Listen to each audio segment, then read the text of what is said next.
Welcome to Midwest Paranormal Presents Paranormal Soup. I'm your host, Jason Bland, and tonight we have for the first time guest Morgan Daimler. She's an author. She's written a lot of books on the subject of Iron mythology, paganism, and fairies. One of her books, Fairycraft, Following the Path of Fairy Witchcraft. She has the Pagan Portal series, the Fairy Dictionary. She's got a lot. We're going to get into the Irish, Welsh, Scottish mythology and folklore of fairies. I'm sure pukas, banshees. Everybody knows about what I think. I might have had a banshee experience. I would love to get her opinion on that. And, we're getting into all that good stuff. I'm mainly, most of my heritage is Irish and German. So I've always been interested in this, especially after my green floating head that screamed at me. I think was a banshee. I don't know. So I've always really been interested in the folklore of my ancestry, and I feel like I need to know more, and I need to get these books, because I was going through her Amazon list of many books on these subjects. So she's going to be a totally interesting guest, and we will open up the phone lines later in the show for you guys to call in, ask your questions of our guest, Morgan Daimler. I think I'm pronouncing her name right. I forgot to ask her on soundcheck. And of course, we got the World Wide Web of Weird tonight. There's a lot of weird to get to. It's always 7 articles. I have to cut it down to that. This week I had several I had to cut away. I'm like, what am I going to get best? And just wait till you get to the satanic newscast at the end. We got a lot to get to, so we'll be joining you here in a second. Let's go ahead and get rolling on into it.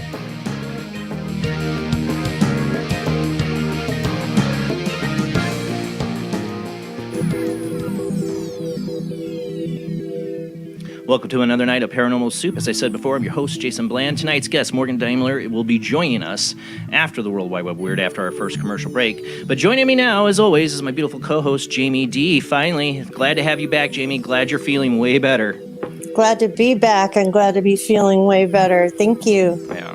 I had a lot of people commenting in the last couple episodes, hope Jamie's feeling better, and I even saw tonight people asking if she's going to be on if you're going to feel better. So, we got a great chat room. They all care about you. I care about you, Jamie. I'm just glad to have you here.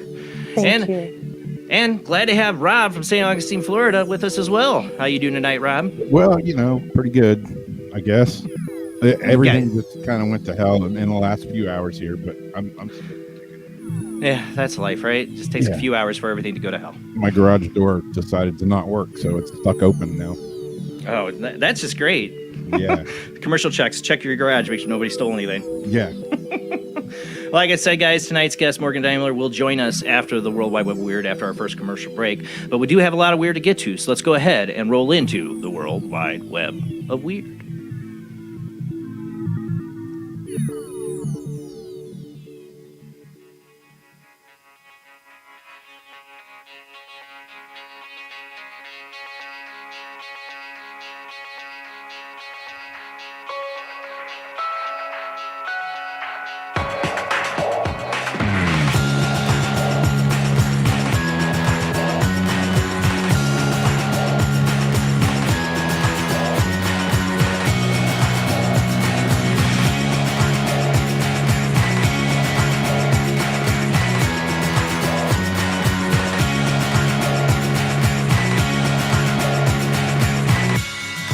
Tonight on the World Wide Web of Weird, last week it was mentioned during the show about this interesting story I had run across, but I had lost the article, and I want to thank Janice, one of the fans of the show, for sharing this and some other updates about this ongoing news story about a family of 3 and their dog were found dead on a hiking trail in Northern California, and officials have no idea what happened. For those listening on the Paranormal Radio Network, on Paranormal Radio on the Talkstream app, Paranormal Soup. I am not talking right tonight. We are a webcast. We do stream out live to Facebook, YouTube, and Twitch, which seems to be bringing the trolls. I don't know why, but there's some good people on Twitch. Check us out if you want to watch the videos or see the pictures, or just listen. I'll narrate as best as possible. First up, like I said, last week we had mentioned about this strange story. A family of 3 and their dog were found dead while hiking on a trail in Northern California. Let's see. Now, I watched a video Janice had sent me about this, like on a further update of what's going on. I don't know if I can read the whole article here if we have time.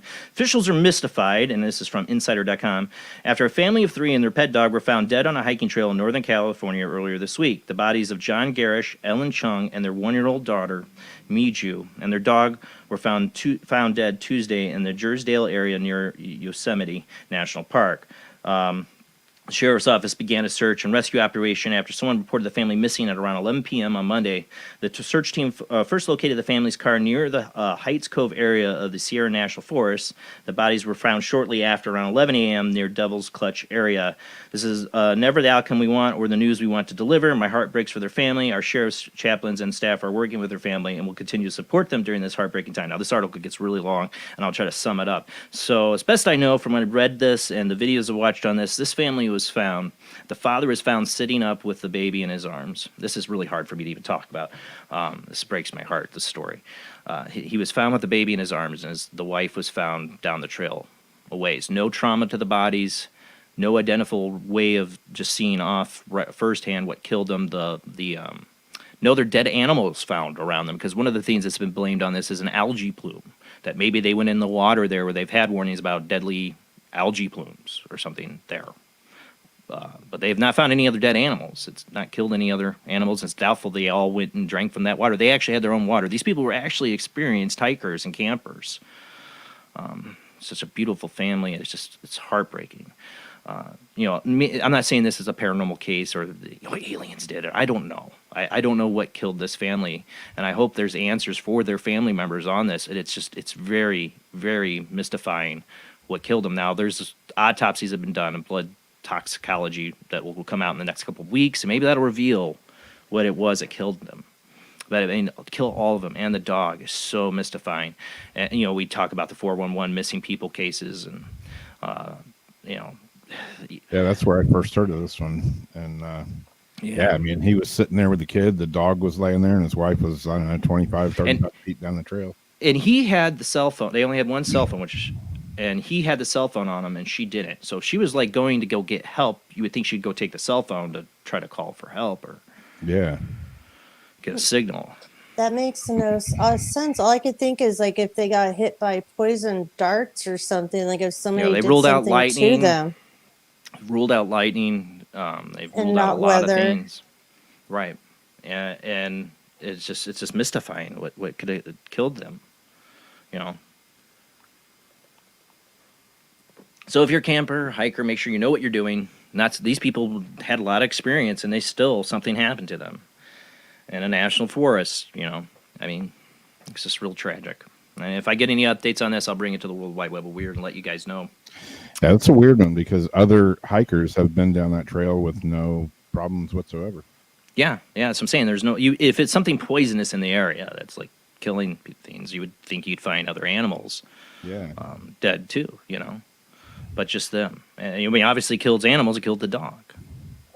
And say they did drink, the algae bloom, this or that, the baby wouldn't also be dead, and it would take time for each one, not instantaneously. Yeah, you don't think they would be given to their baby? They had water there. They had water, so it's not likely that would be the case, and it's not likely they would put a baby in the water.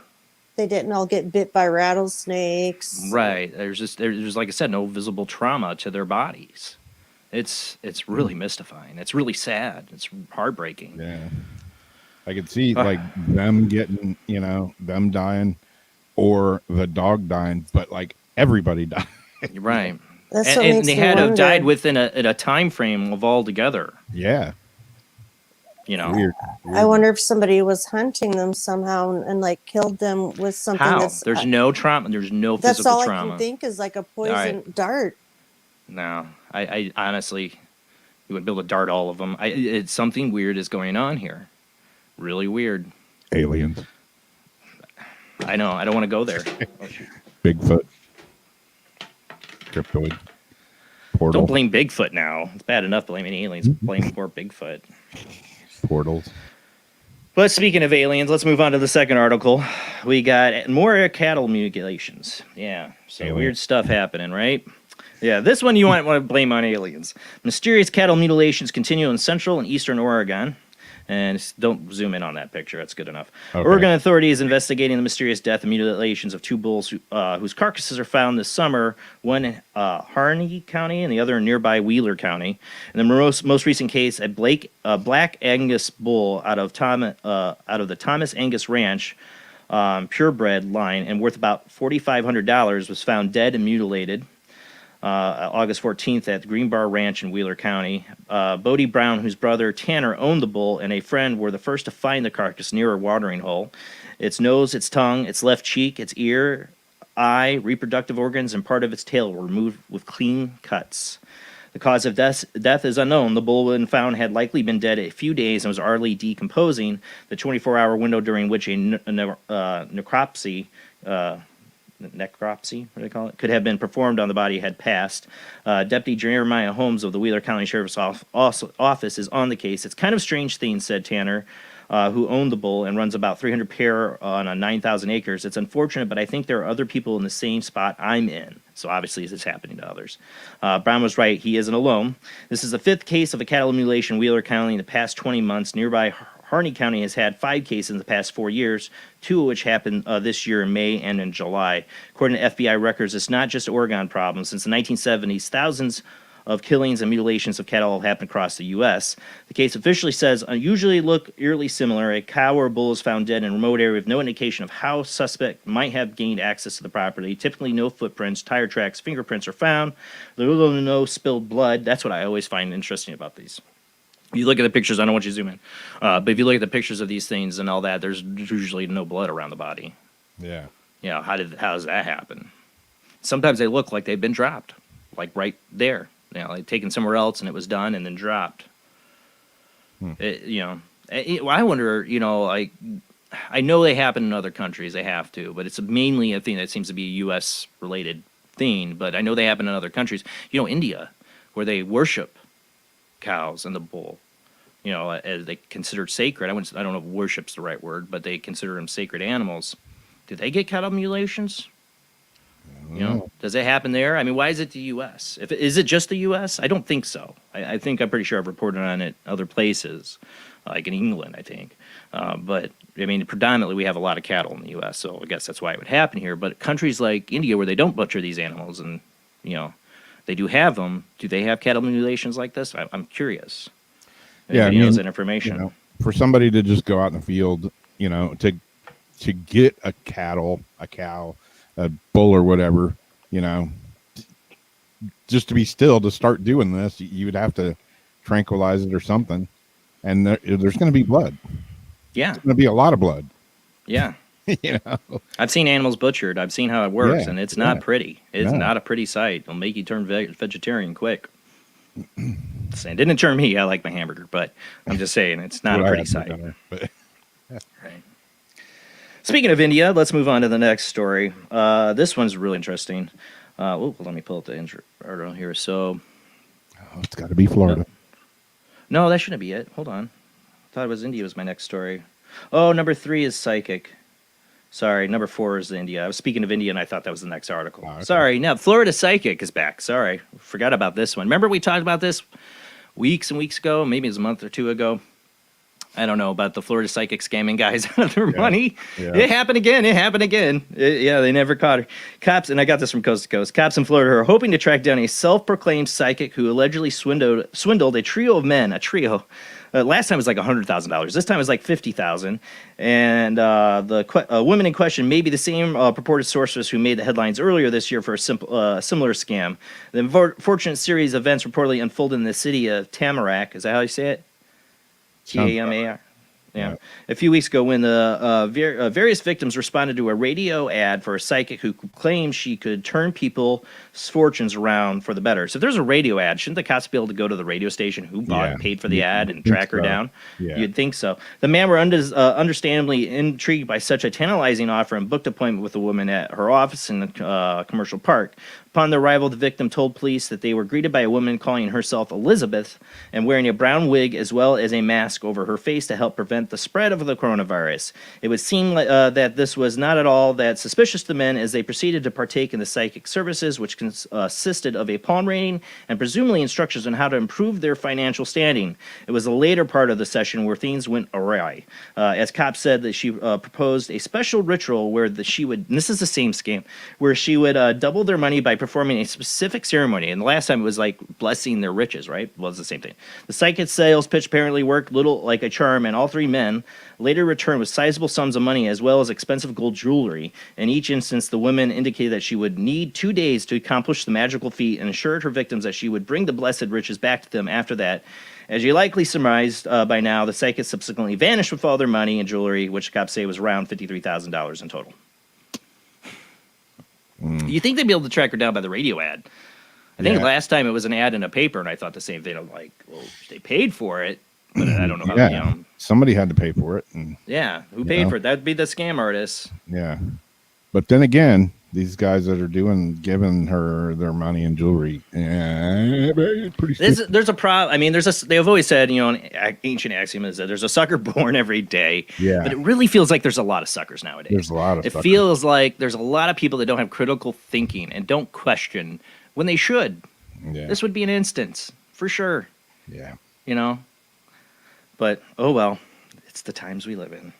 Yeah. Florida psychic strikes again, really. All right, now I was talking about India. I wanted to get this story because this is interesting. I always, being interested in reincarnation. India has, a solid belief in it, so they're definitely more open to it. This 13-year-old boy who died from drowning in a canal 8 years back has now returned to his village in Uttar Pradesh, Manipuri district, if I said that right. His story of reincarnation has become a subject of discussion. Uttar Pradesh boy says he died 8 years ago, goes to home, claims he had a rebirth. I don't know if I can have time to read all this article. A 13-year-old boy who died of drowning in a canal 8 years ago has returned to his village in Uttar Pradesh, if I'm saying that right. And then my article doesn't want to load. Come on now. And he has stories to tell. His stories of reincarnation enthralled villagers. Rohit Kumar, the 13-year-old son of Pramod Kumar from Nigel Sali village in Uttar Pradesh district, had died on May 4th, 2013 from drowning in a canal near the Kanapur while taking a bath. On August 19th, Chandravir Alice Chatu, son of Ramir Shakwar, I can probably butcher all these names, resident of the nearby village, came to Pramod Kumar and said he was his son, Rohit, in a previous birth. He claimed he had a rebirth and identified Pramod and Usha Devi as his parents. On meeting his previous family, he started narrating stories from his previous birth. He also identified his sister. He enthralled by his reincarnation story, villagers gathered at Pramod's place to listen to his tales. Meanwhile, I'm not going to have time to read all this. They had his headmaster of his school meet with him, and he asked him questions he knew that only that student of his at that time would have known, and he believes it's the reincarnation of him. These people in India, they're open to this concept, and it's easier for people to talk about it and compare notes, and some people remember their past lives. I think we have that. We have people here in America that do, but again, we're still a bit closed to that subject. There's still a lot of people that are like, it's, a bunch of hooey. I'm not one of those people, as you know. I had my experiences, I had my visions, my dreams of what I believe were past lives. So I wish we were more open at like it is in India. We could really investigate these things and ask the questions, right? Maybe we'll get there. All right, let's move on before we run out of time. All right, we got some maybe shenanigans. I don't know on this one. This is a video here that's been going around. I got it from Unexplained Mysteries. Creepy figure appears behind girl on slide. The unnerving incident, which took place in the city of San Nicolas de los Garza, Mexico, was reported by Hernandez Blanca, the mother of the little girl who had been playing on the slide at the time. The clip, which was filmed after dark, shows the girl sliding down the chute to join her older sister at the bottom. At the time, nobody had noticed anything strange or unusual. When Blanca went over the footage at home, however, she noticed to her horror that a particular face had appeared at the top of the slide just as her daughter was sliding down. I didn't know whether to upload this or not, but I decided to share it, she wrote on Facebook. This happened to my daughter 4 days ago. I told several people that I was shocked and asked them what's there. My daughter and her father were scared. I don't know why this happened or why it happened to my baby daughter. Every time I watch this video, it makes my skin crawl. I just wanted to share this paranormal story with you, and someone please can give me a hypothesis for this because I'm in shock. And I believe generally big people, she's not, what else does she have to gain from this? So if this is fake, it's fake, but it has provenance, it has a name, so it gives a little more credibility to me, but I still feel like it's shenanigans. Go ahead and play it. We'll see. You're going to see this face real quick. See it? Yeah. I'll zoom in. I do a couple filters on it to try to see, and you do get a little better outline. It looks like it could be somebody wearing a mask. I don't know. But as a parent, this is not what you want to see. Of course, you're out at night having your kids slide down a slide. I mean, I don't know. But this is not what you want to see as a parent. Catch on the video. It looks like a doll's face. The way it looks is. like a mask or a doll's face. See the little with that filter on it, you can almost see like there's a little something else there. I don't know. Good eyes like a doll. Like the Phantom of the Opera mask. Yeah. It's creepy. It's creepy. All right, we got to move on. We're going to run out of time. Then we got another ghost. This was from Flint Castle. Another one I got off an Unexplained Mysteries article. Eerie photo shows alleged ghost at Flint Castle. According to a local news report, the man whose name has not been disclosed has been visiting the historic castle with his son on August 16th when the photograph was taken. Like in many similar cases, he hadn't been seen anyone else there at the time, but only noticed the mysterious figure when he went over the photographs he had taken upon returning home. Unsure what to make of it, he passed the image along to paranormal investigator Lynn Murphy. He told me there was nobody else there inside the castle at the time, and he took lots of photos of his son. When he got back to his home in Flint, he looked at the photos he had taken and noticed something in the background of one of the photos. He zoomed in more and got the shock of his life, and I believe it's an apparition. So that's like the original photo there and is the post. Now there should be another photo here of the close-up zoom in. The figure's really small in the picture. This is the full zoom in. Now tell me what you think. Looks like a person to me. It looks like a naked person almost, doesn't it? With a bag on their head. Like they're running for their lives. I don't know. It's weird. It's creepy. On my computer, it looks like someone with kind of like curly hair like this, looking to the side, naked, running with like a bag in their arm.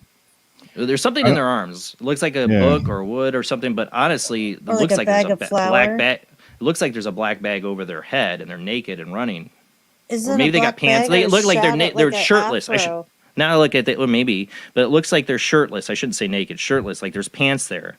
Yeah. But there's no shirt. I mean, who would be running around like that and maybe not be even noticed? a tennis shoe. Yeah, that looks like a tennis shoe. It looks like a pants leg there. Yeah. It looks almost like a black kid with an afro to me. Yeah, and you see the shiny shoulders. Yeah. That means, like, to me, it looks like he doesn't have a shirt. Yeah, I think you would notice that. I think you would notice that if you're taking pictures out there. You notice this guy running around. Yeah, so it's a bit odd. It'd be interesting to know that if there's any history tied to this. A bag of flour in his arm or something. Yeah, there is something in his arm. Yeah, so I don't know. I don't think it's shenanigans. It could be could have been somebody there. Yeah, I don't know. And maybe they blended in with the shadows of the wall like that, and it trips someone out. Yeah, true. Again, it could just be somebody there, and it's just misidentified. I don't know.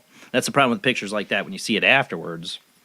But like I said, if there's somebody running around who looks like that, with no shirt on and pants running around, I would think, because it really does look like there's no shirt. Yeah. I think he would have remembered that or seen that, the guy taking the photo. But he did wish to remain anonymous, so maybe it is shenanigans, but I don't know. Yeah, here's the original picture. And you see he's just like to the left under the castle there. Yeah, you start zooming in. It's that small. Yeah. Yeah, right there.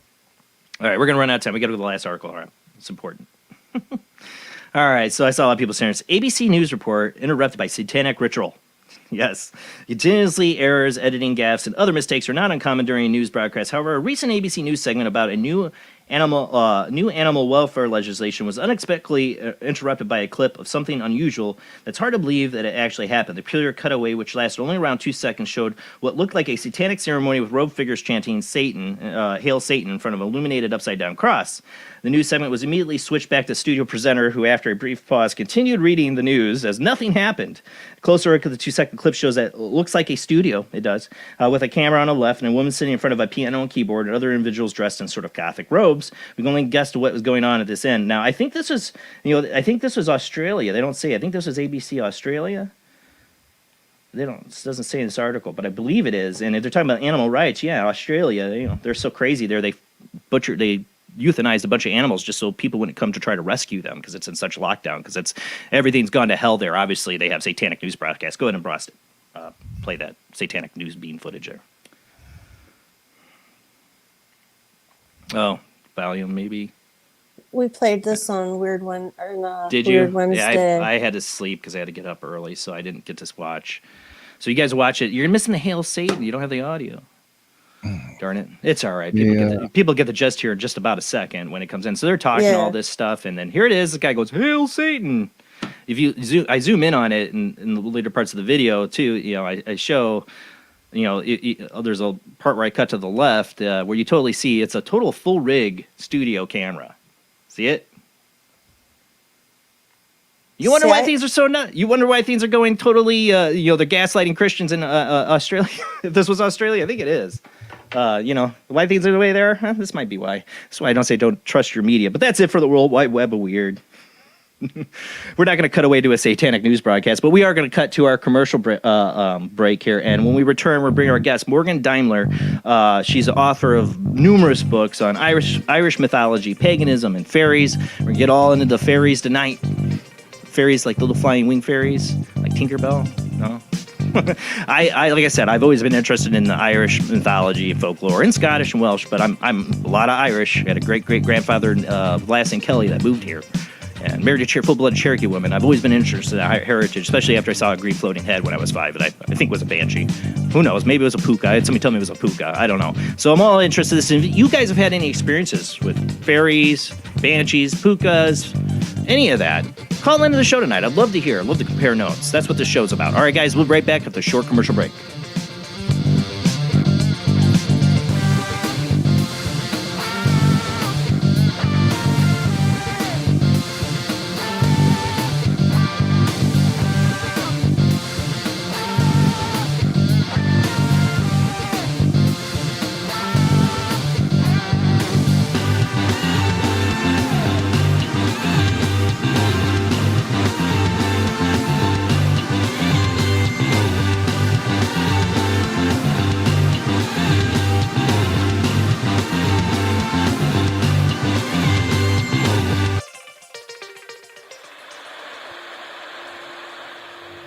Join us every Wednesday night at midnight Eastern Standard Time for Weird Wednesday at the live stream with your hosts Jamie, the Living Dead Girl, and Rob, the Phantom, where we'll talk about all things paranormal, including zodiac, astrology, tarot card and oracle card readings, live ghost boxing and spirit communication, where we'll do Voices from Beyond, the Cold Case Files.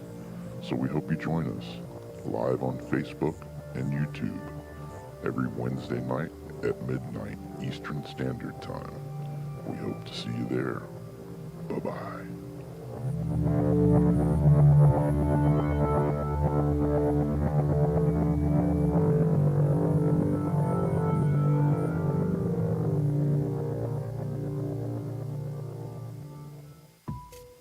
Since 1948, Fate magazine has brought you reports of the strange and unknown. all of them true.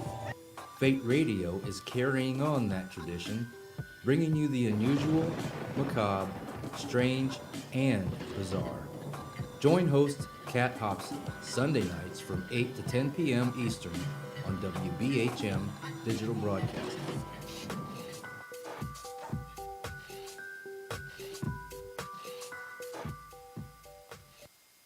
Of the second kind, physical evidence of a UFO. Close encounters of the third kind, contact. From Steven Spielberg, the director of Jaws, comes one of the most ambitious and unusual films ever made. And what you will see has never been seen before.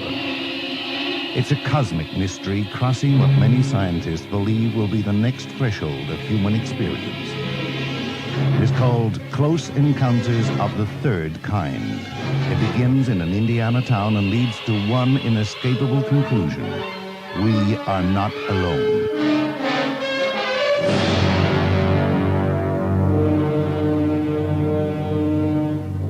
Close Encounters of the Third Kind. Certificate A. Now showing at the Odeon, Leicester Square.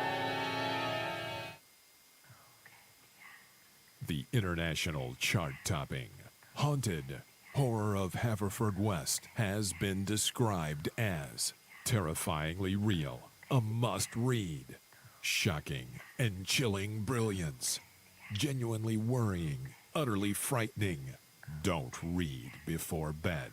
Described as one of the spookiest writers out there, best-selling author G.L. Davies presents Haunted Horror of Haverfordwest. The true paranormal account that is shocking the world. Dare you enter? Dare you read? Haunted Horror of Haverfordwest is available on Amazon, Barnes & Noble, Kindle, and wherever books are sold. Pray you never have to live there. This is the sound of a space clock aboard a U.S. satellite 180 miles above the Earth. No one winds up this timepiece. It's powered by a tiny battery, a battery that delivers power for years without replacement. Now the same type of battery, the Duracell battery, can bring new reliability and long life to your battery-operated equipment. Radios, cameras, toys, all run far longer. Duracell batteries, the long-distance power cells, outlast any ordinary battery. The same type of battery that keeps space clocks running for years can bring long life to anything powered by batteries. Dura, as in durable. Cell, as in power cell. The Duracell battery, made by Mallory. Are you intrigued by Paranormal Talk Radio? You'll love the new Paranormal Radio app from Talkstream Live. You'll find a great selection of talk shows covering UFOs, ghosts, strange phenomena, and much more. Download the Paranormal Radio app now and start listening to the very best in paranormal talk entertainment, including the network you're listening to right now, the Paranormal Radio app, free in Google Play and the iOS App Store.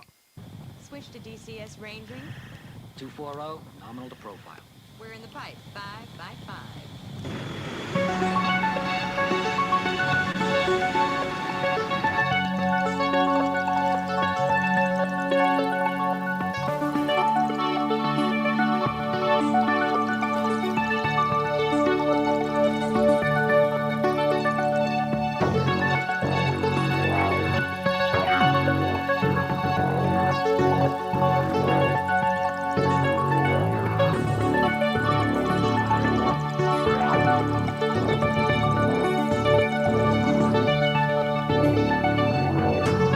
Tonight on Paranormal Soup, our guest is Morgan Daimler. She is the author of more than 24 books on the subjects relating to Irish mythology, paganism, and fairies. She's contributed to multiple anthologies and magazines, as well as taught workshops on these topics across the United States, internationally. That's all I got for a bio for her. We'll find out more about her. But, you know, I've talked about my green floating banshee head that I think, if it was a banshee, I've had people tell me it's puka. I know I've always been interested in my Irish heritage, which I still don't know very little because it's on my father's side and don't have very much connection to it, but I've always been interested in the entities and creatures of Irish and Scottish folklore.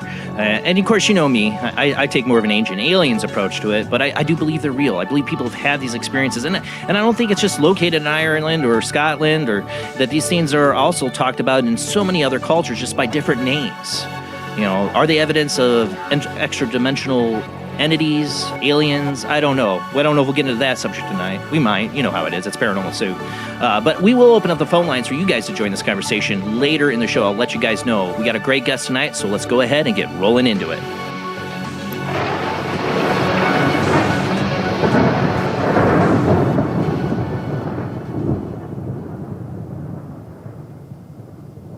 Now, Morgan, I forgot. I always forget to ask. Was I saying your last name right? Is it Daimler?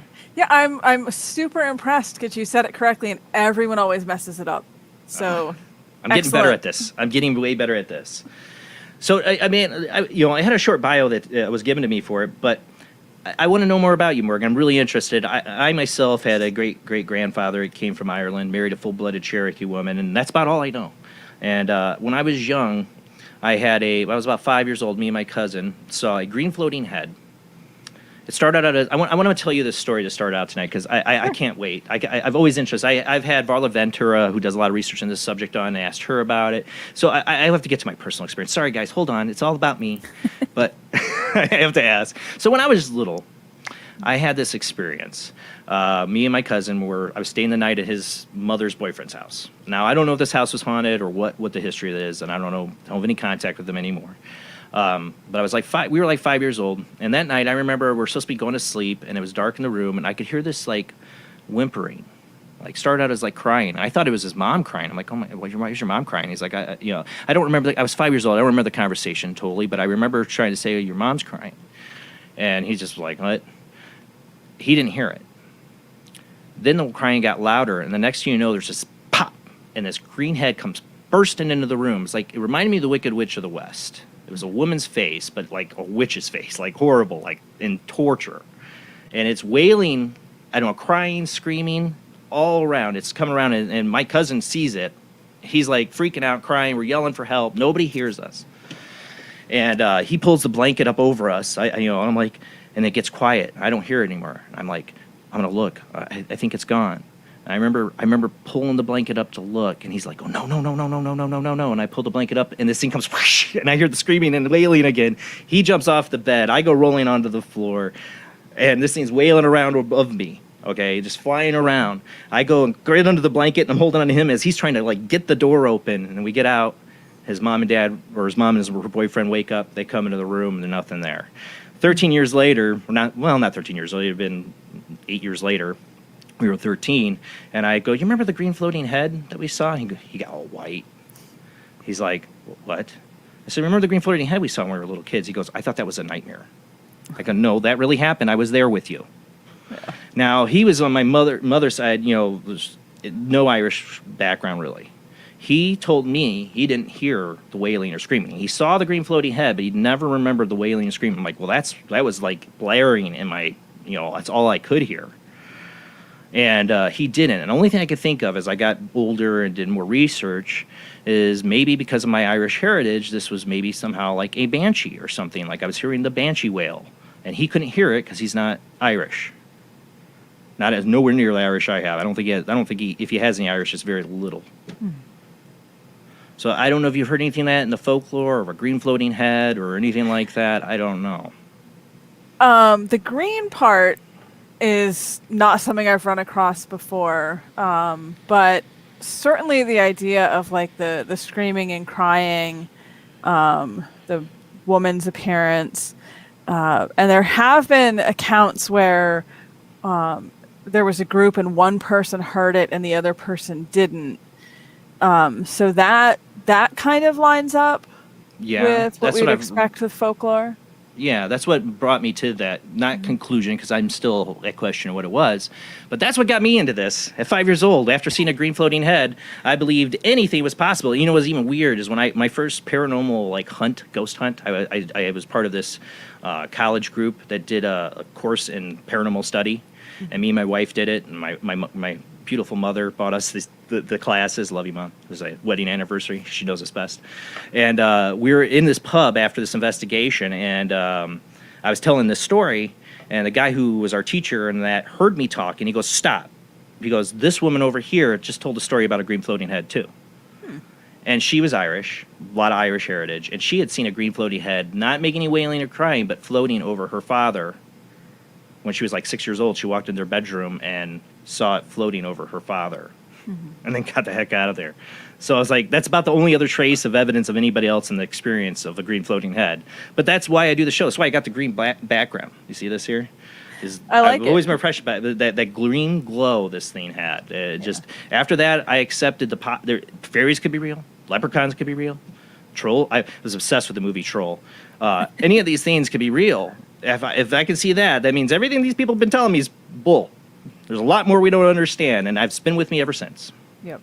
So what got you into this? Enough about me.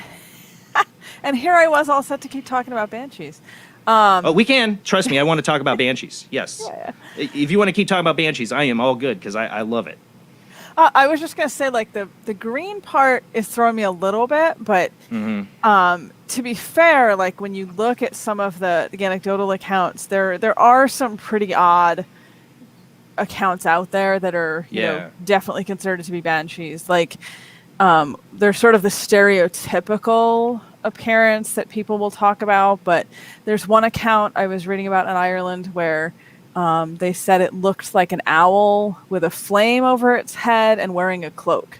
So that sounds like it might be aliens. I'll have to tell you, Morgan. I do take the alien take. I do take the alien takes a lot of times. I always read aliens into every stuff. I try to stop that perspective. You got to have an open mind, but I always like could have been aliens. I don't know.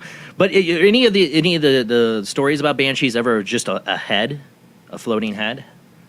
Not that I've ever seen, but to be fair, there's so much of that folklore. I mean, I have heard accounts with the banshee where it was just like a face in a window. Yeah, sort of a thing. I've seen that. Yeah. So I mean, I wouldn't say it's completely out of the realm of possibility. Yeah. You know, I would describe it as a banshee to people because of the wailing and that, but I also admit to myself, I don't know what it is because I can't find anything in total reference to it. I had somebody tell me it was a puka because they can take any kind of form and whatever. I'm like, okay, I don't know. But maybe it's a gut feeling that it's related to my Irish heritage. I don't know. Yeah. I mean, the puka, generally when people encounter that, I mean, and again, that as you just touched on, there's a lot of different appearances that are attributed to it, but it's usually male. When people talk about it, not exclusively, but usually. Yeah, this was definitely female. Yeah, like I was always freaked out by the Wizard of Oz because the Wicked Witch reminded me of that green floating head. Yeah. So confession, quickly at the beginning of the show, the only movie that I have ever been carried out of, but left, was the Wizard of Oz. Because my mother, when I was 4 years old, my mother had this inspiration that she would take me and my 2-year-old sister. It's a kids movie. Right, sure. To see the Wizard of Oz because we're a Navy family, so it was playing in the Navy theater because they always had clearly like the cutting edge new releases. Yeah, new release Wizard of Oz. Right. And less grainy material. Yeah, well, maybe. So they hit the part where the witch appears on top of the house. Yeah. And I was done. I just lost it. My 2-year-old sister is sitting there eating popcorn, like loving it, and I was like, "Nope, get me out of here." How old were you? I was 4. 4. I got in big trouble one Christmas when I was a teenager, and they were playing Wizard of Oz or it was Thanksgiving or Christmas, I can't remember, but they were playing Wizard of Oz in the family, my grandparents' living room, and all my little cousins are around. I go, "Hey, here's the best part, kiddos. Coming up, you see that? You know the scene in they're going down the yellow brick road, and there's the forest, and you see this thing like hanging in the trees, and then it starts swinging. It's like that was a small person. I don't know the nomenclature anymore, what you can call them, but the poor person hung themselves right there, and they all started screaming. I got in so much trouble. That's awesome. Could have a good time. I suggest watching with Pink Floyd and turn the music. Yeah, I tried that once when I was a teenager because what teenager? It's what you have to do. Yeah, it's like required. You have to do it. It is required. Now, of course, these teenagers now want Pink Floyd, Wizard of Oz. What are you talking about? I don't know what that is. Is it on TikTok? I don't know. Yeah, Anyways, everything's on TikTok. so let's get to it though. We'll get into more of the fairies, pukas, and all these different creatures and all this stuff. But what Morgan got you involved in this? What made you so interested in this folklore and mythology? Sure. I mean, kind of similar to you. It was really rooted in personal experience. I was a very strange child. Welcome to the club. Yeah. And I used to see things and have experiences with these things. And, luckily for me, I had this sort of family that, they didn't share the beliefs necessarily, but they didn't discourage it either. Same here. Isn't that great? More family should be like that. Yeah, I agree. So, sort of as I got older and I realized this is not standard belief, like not everyone believes in this. I really started going out of my way to kind of research it and learn more about it because I wanted some context to put things into. I mean, my grandfather's Irish and, we had some of that, culturally Irish American culture. Yeah. So that gave me a little bit. I think that's also why my family was kind of like, oh, okay, seeing fairies. It's just her grandpa filling her with Irish folklore and traditions. It ain't real, Yeah. But at the same time, they were open to let anyone in and shoot you down for it. That's a good thing. Yeah. Well, they had that very Irish American, like you don't say that it's not real, like because that just like you're tempting something. If you say it's not real, then it's going to be proved to you how real it is. Right. It's like a little innate fear. Yeah. It's sort of like they don't say that it is real, but they're also not going to be like, oh no, that's nonsense. You don't believe in that. They're just kind of like, oh, okay, that's so. I mean, so as a kid, were do. you like? Did you have experience of like? I mean, because there are people. I mean, that are. I've had them as guests on the show. I know I got probably some in the chat room that have had experiences what they believe are fairies and these mythical creatures. Is that what you were experiencing as a child? Yep. Yeah. I mean, obviously, I think so. Yeah. There's no way to know for sure when I was like 4 and 5 what was actually going on. But I think those are the pure. See, my green floating head, and I'd love to hear what you actually experienced as a child because I think those pure memories are so unfiltered. I mean, they're pure. Nothing influenced you. This is your perception that people don't lose or don't have anymore or never have. But I think a lot of people just lose it. I mean, what did you experience? Yeah, there's a saying that goes around. I'm not going to remember who it's quoted from, but it's something along the lines of like, everyone believes when you're little, and you have to be taught to not believe. Yeah. We're sort of taught to conditioned. Yeah.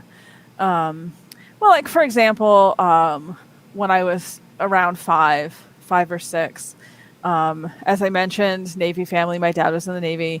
Yeah. So on submarines, he would be gone, for like 6 months at a time.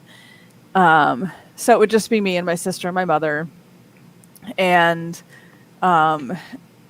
where my room was on the second floor, the way the light would shine in with the tree branches, it would just make like scary shadows. And I was like 5 or 6. So I get really, really freaked out. But my mother was not the sort of mother that you bothered about stuff. Trying to think of like the most like nice way to say this. In case mom's listening. Yeah. So, well, you never know. So, I wouldn't want to get up out of bed. I would just sort of be there and be really scared. And I distinctly remember on several occasions this woman, red-haired woman, being in my room and kind of comforting me and just trying to explain like there's nothing that's going to hurt you. Yeah. But at least from what I remember, obviously being 5 or 6, it wasn't like a ghost. It wasn't insubstantial like this. It looks solid. Like she could really touch me, and talk to me, and it's either like the most vivid hallucination that's ever been hallucinated, or it was something real and tangible, and it helped me work through that fear. So then I stopped being afraid of the shadows on the wall, kind of, that typical little kid fear. And that's just one example, but that was something from when I was pretty young for that one. And then, other things like I was that kid who I would write notes to the fairies when I was like 8 and 9 and put them on the windowsill. You had an innate belief in it. You had an innate, innocent belief that these things existed. And, I mean, I was making Ghostbuster posters and putting my mom's phone number down on them, telling people, come call me for a ghost when I was 8 or 9. That went over well. That's awesome. Chasing him with a vacuum cleaner. Yeah, I had a plan like that. Yeah, pretty much. Me and my buddy, we went and put these things up around the trailer park we lived in, and my mom's like, "You did what? Go take those down." That's awesome. We would have gotten along really well as children. Yeah. I dare ask a woman how old she is? But how old are you? I'm 42. I'm 42 too. See? See? Yeah, we grew up in this. We could have been friends, yeah. Yeah, we would have been total friends. I totally needed you as a friend as a kid because all my other friends thought I was completely weird.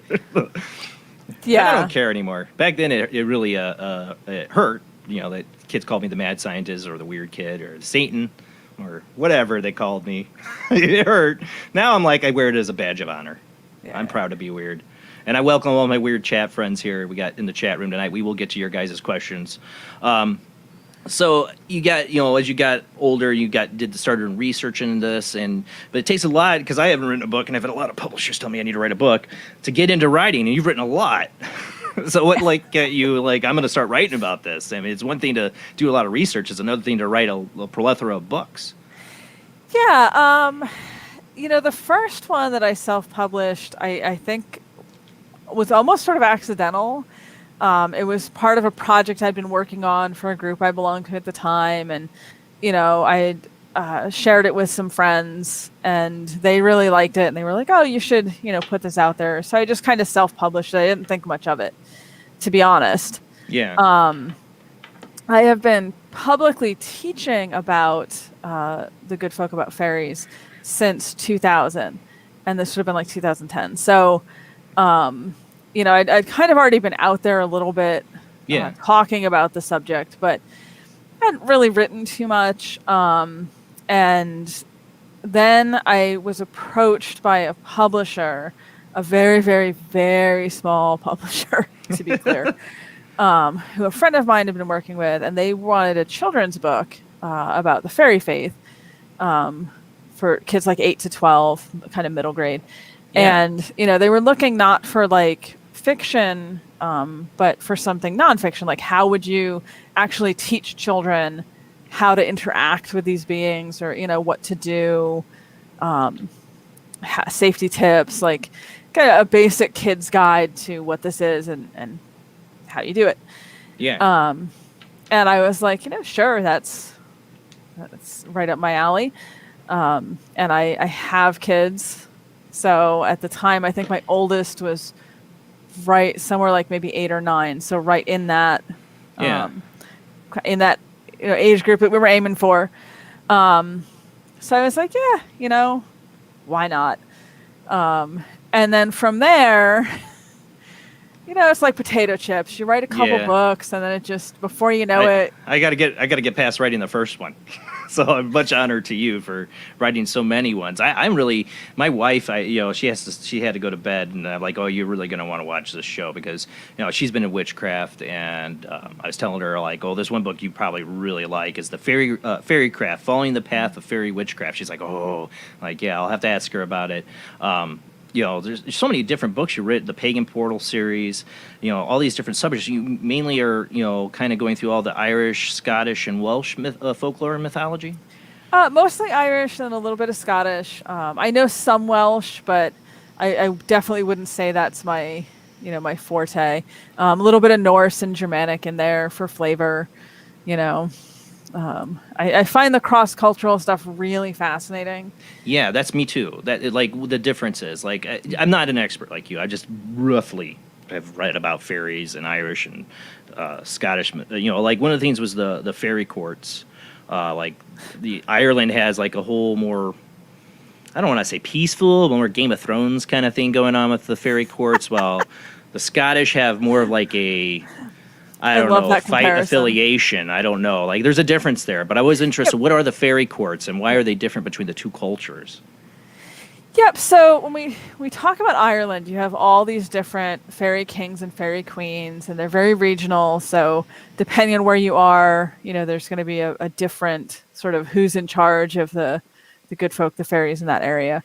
And there's a lot of like rivalry between the different groups. So you run across lots of stories of like, the fairies from Connaught getting into it with the fairies from Munster, that sort of thing.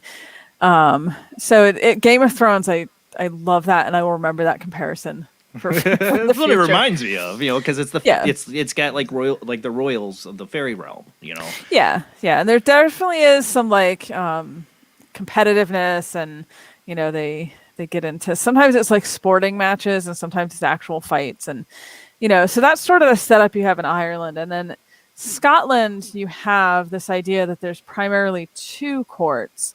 And the word court in Scotland, it's used a little bit differently. It's not necessarily like a royal court so much as just like groups. Yeah. So affiliation's a good way to put it. Factions. Yep. I'll sometimes compare it to like political parties. Yeah. Well, I think that's an easy way for messy for the fairy world. That's a pretty messy. Is. Yeah. But I mean, when you think about it generally, when you talk about this subject with people, they tend to look at it like very rigid, like it's this or it's that.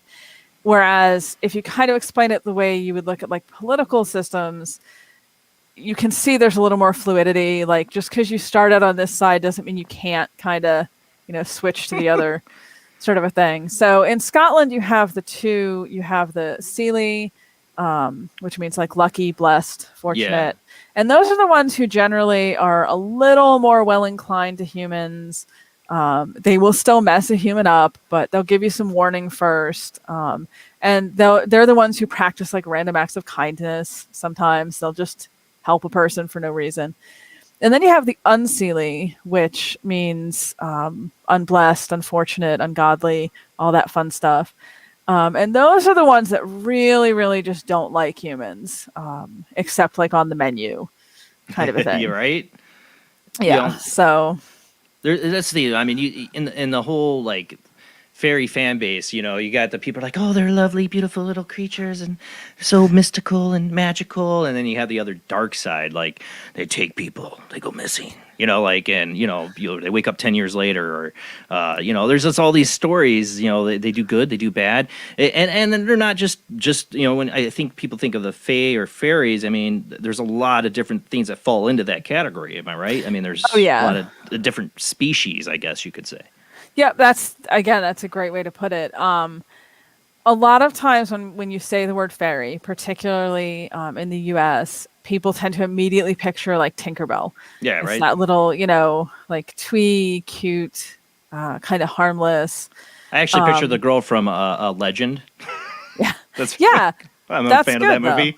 Yeah, go more with that, or even Labyrinth. When you see the little Labyrinth fairy in that, and the little goblin dude kind of, I was totally obsessed with that movie too. Yeah, well, who wasn't? Because that movie's excellent. Troll, Legend, and Labyrinth. Yep, and Labyrinth. Yep. Toss the last unicorn in there, and I'd be right there with you. Oh yeah, there you go. Oh yeah, I forgot that too. Jeez. Yeah.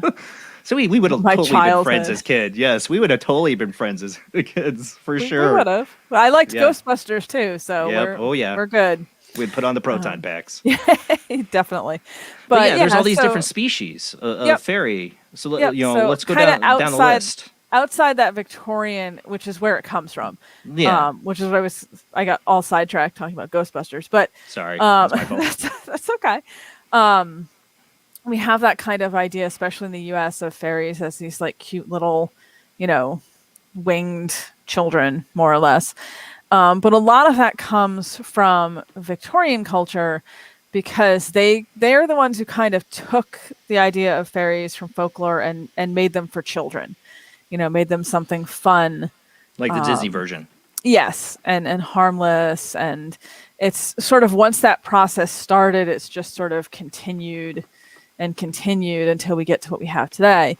But folkloric fairies, the fairies that you're going to find in Ireland, Scotland, Wales, Iceland, Germany, and again, and I know you said this at the very beginning, but different names in different places. Exactly. I am definitely solidly in the camp that we have these beings, fairy-like beings, under many, many different names globally. Like anywhere there's humans, you're going to have stories of these types of spirits, these types of beings. And they have always been sort of ambiguous and ambivalent, and sometimes they might help, and sometimes they might be really dangerous. It just depends on a lot of things. So yeah, I mean, I had a friend I had to tell once I thought he had a brownie because he'd once lived in a house where he swore to God this woman's spirit would clean up after him, and his last name was Montgomery. And I'm like, sure wasn't a brownie, because like literally he was like, I was sad when I had to sell the house because he literally would clean up after me. I'm like, yeah, well, look into the Scottish traditions of brownies, right? I mean, that sounds like what he had going on. And then there's other people that think they take your, like you hear the sock gnome, it takes your socks and stuff like that. But you wonder what these interactions are we're having here, or ghost lights we have here in America are very similar to the lights, fairy lights in Ireland. It just seems like there's a lot of connections, and it wouldn't just be in Ireland. I think the Irish might have just understood it better. Yeah. There's so many complicated things rolled up in everything you just said. I don't know where to start.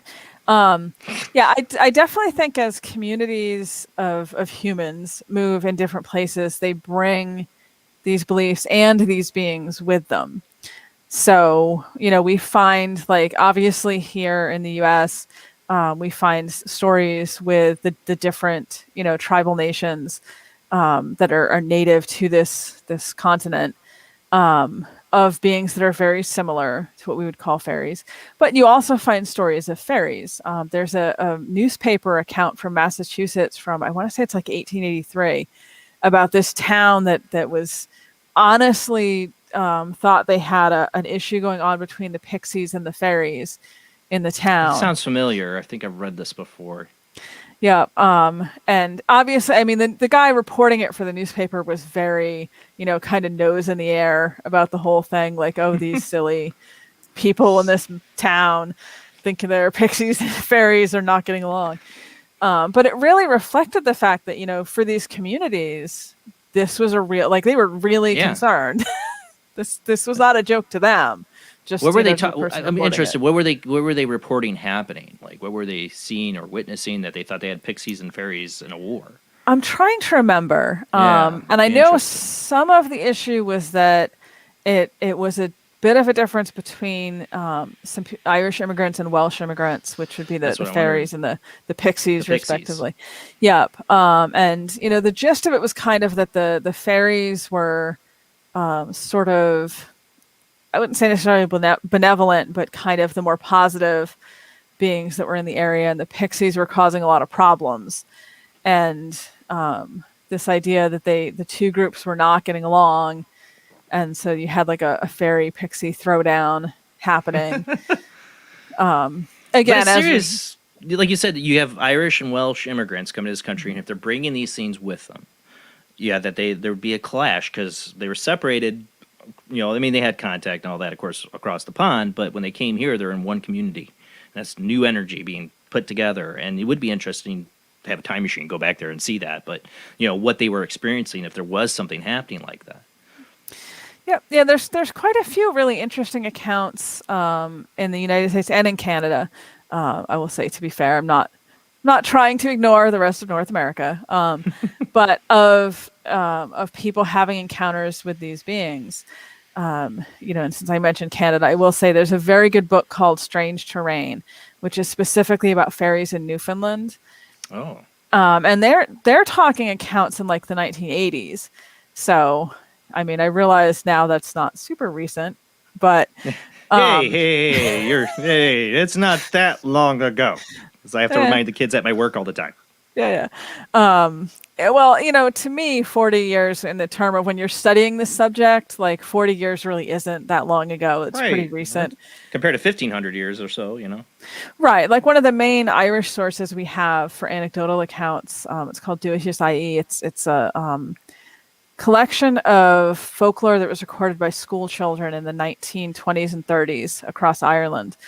And that's at this point like 100 years ago. And I'll still talk about that. Like, yeah, that's not that long ago. It's fine. So yeah, 1980, that's practically yesterday. Studying folklore messes up your sense of perspective and time. I bet. Yeah. But there's some really interesting accounts from Newfoundland of, people encountering beings they consider to be fairies. So I mean, there's people now. I mean, there's people posting. It could be all hogwash and whatever, but there's people now on YouTube posting videos and pictures of what they believe are fairies. Might be bugs. I don't know. But, they could be legitimately, experiencing that. Do you think a fairy could be caught on film? That was my question about a lot of these people that catch this stuff or say it. Because there was a lot of hoaxes over the years. I know you know that. So I feel like I'm walking into a trap here. You're not. Nope, I never do that. I obviously very much believe in these beings. And I do think it's potentially possible for them to be caught on camera or, photos or film or, any sort of media like that. I will say that every single time I've seen something posted or shared that is supposed to be a fairy, it's pretty easy to fairly quickly analyze it and tell you what it really is. There's footage that was going around of this gentleman. I think he was in Wales. Yes. Or possibly England, but I think it was Wales. Supposedly had caught pixies on film, and it's CGI. I mean, it's not even that. Yeah, we covered that on the show a couple years ago. Yeah. Cool. So you're all up on that. Yeah. Yep. Erwin Saunders. Someone mentioned in the chat. Yes. They're nice videos. It's entertaining, but they're clearly CGI. And they're not even fitting the description you would expect from the folklore in that area. They're digipixies. Yeah. Oh, I like that. Digipixies. Yes. And a lot of the photographs are bugs. There's it's usually they're woolly aphids or midges or mayflies. Have you seen any evidence though you think could be possibly legit though, or videos or picture? Or, you thought like, oh no, that might be something. At this point, there's been a few where it was hard to say one way or another.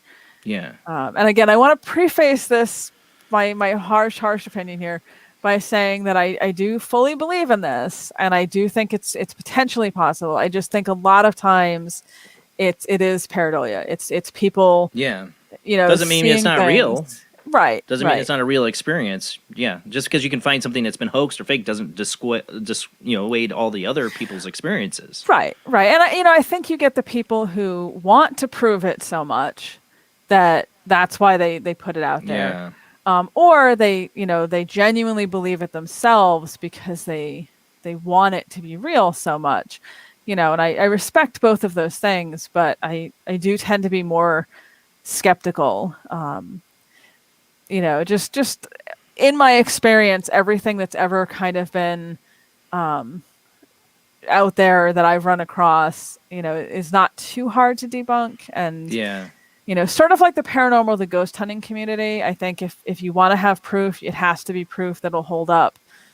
Doesn't mean they're not there, but just having that physical evidence. I was just going to bring up the paranormal aspect. We end up with so many different pictures and people want to get the proof so bad. Doesn't mean we don't believe in it, but I always feel like we're scrutinizing these pictures so much to where it sounds like we're not believers where we are. It's just catching the evidence is so difficult. It's like the orb phenomenon in paranormal. I've had a billion people show me pictures of orbs. I'm like, it's probably dust. I mean, but I also believe it could be a real phenomenon too, that there are people are catching weird things that does look weird. That does look like, if that's not dust, that's something weird. You can almost see a face in it, or is that pareidolia? I don't know. And maybe ghosts are trying to, maybe it is ghosts, maybe it's not. I don't know, but it'll never be evidence because I can recreate it with dust. Right. That's the problem. Right. Doesn't mean it's not real. Doesn't mean people aren't really having experience. It doesn't. It's just people make things either black or white, and that's not how things are. Yep. No, there's a lot of nuance out there, and I've watched ghost hunting shows because I mean, who hasn't watched ghost hunting shows? They're Right. really fun. But I've watched some where I've thought that what they were getting was probably fairies, as opposed to ghosts. I mean, obviously not all of them, but like I can pick out certain examples where I'm like, Yeah. No, I hear you because no, like you remember the show Haunting, and some of those stories. I've had some of those people on this show. Not any on the ones I'm about to mention, but there's at least a couple where they talk about elemental forces. And honestly, that would be the same as fairies and sprites or pixies. I mean, it could be something along that lines. I can't think of the particular episode, but I remember one of the hauntings was a person experiencing what they called elemental forces that were coming into their home from the woods, and I'm like, that sounds like fairies or something on that realm. Yep. Yeah, and a lot of times now when people talk about elementals, they're kind of mean fairies. They're just using the word synonymously. So, yeah, there's been a couple shows I've seen where they were out elemental hunting. I'm like, well, that'll end really interesting if you find them. Right? You're gonna have a bad time. Yep. Well, it comes to people like I've heard about Jamie. You were talking about we were before the show about fairy circles. If you want to talk a little bit about that, get her a question from. You have a question for her on that, didn't you? About fairy circles. Oh no, we were just talking about the fairy rings the other night. Or the fairy rings. Fascinating they are, and why you're not supposed to walk through a fairy ring. Mm-hmm. Yeah, fairy rings, fairy circles. They've got a couple different names out there. I actually think the modern social media fascination with fairy circles, because I constantly see memes about them now. It on here. Yeah. Is interesting. It's like fairy propaganda. They're fine. Jump fairy right propaganda. In. Yeah. Fake news. It's fairy propaganda, people. Fey news. Fey news. They don't like the name fairy, right? There's differing folklore about that, but it's pretty commonly believed that you should use euphemisms instead. So you would want to say, and you'll notice me sometimes I'll say good neighbors or good folk, and then add fairies because it's a force of habit. So you'd want to say something that's like a nicer name for them. So a fey ring. What is a fey ring or fey circle? What is that? There's a lot of talk about it. Yep. There's a couple variations in folklore, of course, but generally when people talk about fairy rings, they're mostly talking about either rings of mushrooms, rings of darker grass, or rings of dead grass, which are all, of course, caused by mycelium, which is a particular kind of fungus. But this is one of those cases where the scientific explanation doesn't actually contradict the folklore. They sort of go together. Yeah. The idea is that they appear in a place where fairies are dancing or have been dancing. And so if you are unlucky enough to run across an active fairy ring, fairy circle, where the fairies are still there and dancing, because of course the belief is these beings are often invisible. Humans usually can't see them. And you happen to step into it, the best case scenario, and this would be the more French beliefs from like the northern area of France, is that you kind of get drawn into the dance for the night and then they let you go in the morning. That is like your absolute best case scenario, and that's very specific to one area's folklore. Most of the folklore everywhere else, and you find stories about fairy rings across pretty much all of Western Europe and some parts of Northern Europe, is that you step into it. If you annoy them, if you step in and it is rude or whatever and upsets them, then they'll just make you dance until you die of exhaustion. It's always fun. If you don't annoy them and they like you, then they'll keep you with them for a night for them to dance. But when they let you go in the morning, because time moves differently with the good folk than it does in the human world, it'll be 10 years later or 20 years later or 100 years later. Rip Van Winkle kind of story. Yep, exactly. And there's anecdotal accounts. I mean, obviously you have to, choose if you believe it or you don't believe it. of people who disappeared and then, reappeared and thought that only a short amount of time had gone by. And in fact, it had been a decade or more. And usually the human doesn't live long after that. Really? Yeah. Whether it's the shock of finding out that, they just can't reconcile what was one night in their mind has actually been 10 years or 20 years or whatever. Or whether it's the after effects of spending time with those beings. Watch 3 seasons of Manifest. I guess you get the gist of it. Probably feel like, right? Netflix, too much Netflix. Same feeling. Yeah. I have to put on my George Tsoukalos wig here if I had one. But I've always been interested in the whole fairy circle, fairy rings, and the folklore about it when it comes, because I'm an Ancient Aliens kind of guy. Not to say that Ancient Aliens gets everything right, because they get a lot wrong as a TV show. It is an entertaining show, though. It is an entertaining show. But I've always, ever since I read Eric von Daniken's Chariots of the God, goes, it must be aliens.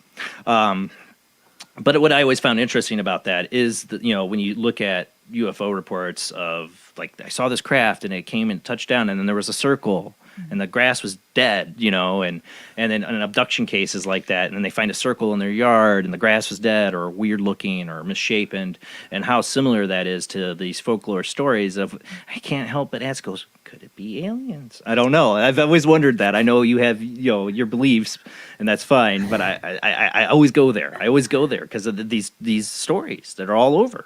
So there's a whole debate, which is, I think it's an interesting conversation, honestly, but some people do get very heated about this, between people who are more the fairy folklore end of things and people who are more on the ufologist end of things. Yeah. About whether modern alien encounters and abductions and UFO sightings are actually modern fairy encounters. And that they're just kind of taking a new angle on it, or whether historic fairy encounters are actually alien and UFO situations with people who didn't have the context to understand aliens and UFOs. I, to no one's surprise, I'm sure, tend to fall into the it's all fairies camp. Gotcha. But, I do acknowledge that it's an ongoing conversation. I tend to fall into the later, which is that it's all aliens. But it's semantics, what it is. I mean, they could seriously just be the same thing. We call them aliens or interdimensional creatures of something we don't understand. It interacts with us on a daily basis. We don't even know. We don't realize, it's something at another dimension or frequency. There's so many similarities in the encounters. Joshua Cutchin has several books out. If people aren't familiar with his work, I do recommend it if this is a subject that interests you. Thieves in the Night is one, Trojan Feast is another, where he specifically compares fairy encounters, UFO and alien encounters, and Sasquatch, and sort of similarities and differences that we find. And there's a surprising amount of similarities, right, that sort of tie all of this together. Again, what that means is up to the individual. Draw your own conclusions on that one. But they're definitely the losing time is something that we find, obviously, with both. I'm sure everyone is very familiar with UFO abduction stories where there was a time period that was lost, sometimes significant, sometimes days. And we see the same thing in fairy encounters. It's not always 10 years. There is one story from that Canadian book that I had mentioned of a gentleman who was working, I believe, with a logging crew, and they broke for lunch, So he kind of went off on his own. He's going to eat his lunch by himself. And just didn't come back. So everyone was very worried, and it's obviously in the woods, and went out looking for him, couldn't find him. And 3 days later, they're back to work. Still no clue, where this guy went. There'd been a search for him and all this other stuff. And he walks back out of the woods, and they're all like, "Where have you been?" And he's like, "What are you talking about? I just went and ate my lunch with these people I ran into a little ways off in the woods. And he honestly, according to at least, what he would recount in the story, he honestly thought it had only been like half an hour, and he had just had lunch with some new friends that he made. And it had actually been days. So time dilation or something. Very similar to what we see with alien abduction I stories. talk about it. I say it on the show every Sunday, but this is why I call the show Paranormal Soup. I believe all these things are connected. It's all semantics. We're, Bigfoot, fairies, UFOs, aliens, chupacabra. All these things are somehow connected in a way that we don't understand. Like there's a universal theory for the paranormal that might explain this one day. I don't know. But I do believe they're all connected in semantics. People can argue, well, it was fairies, it was aliens. It might be both. It might be semantics. It could be both. Yep. The more I've learned, the more I've studied this, the more I get into folklore, the more I find that every time you get one answer, you get 5 more questions. There's always, everything kind of just opens up more and more. So I think with a lot of this, there's a lot of interesting conversations to be had and a lot of interesting things to think about, but we might never have definitive answers, for a lot of these things. I mean, you go back all the way to like ancient Sumeria and the whole Anunnaki thing. I mean, there's similarities there the Anunnaki weren't just one thing. They were like multiple. If you look at all the different cuneiform texts, they were people from the stars. They were real physical beings to earth-real beings. There's all these different stories. We might be talking about a lot of different things with one term attached to it, just like fairies.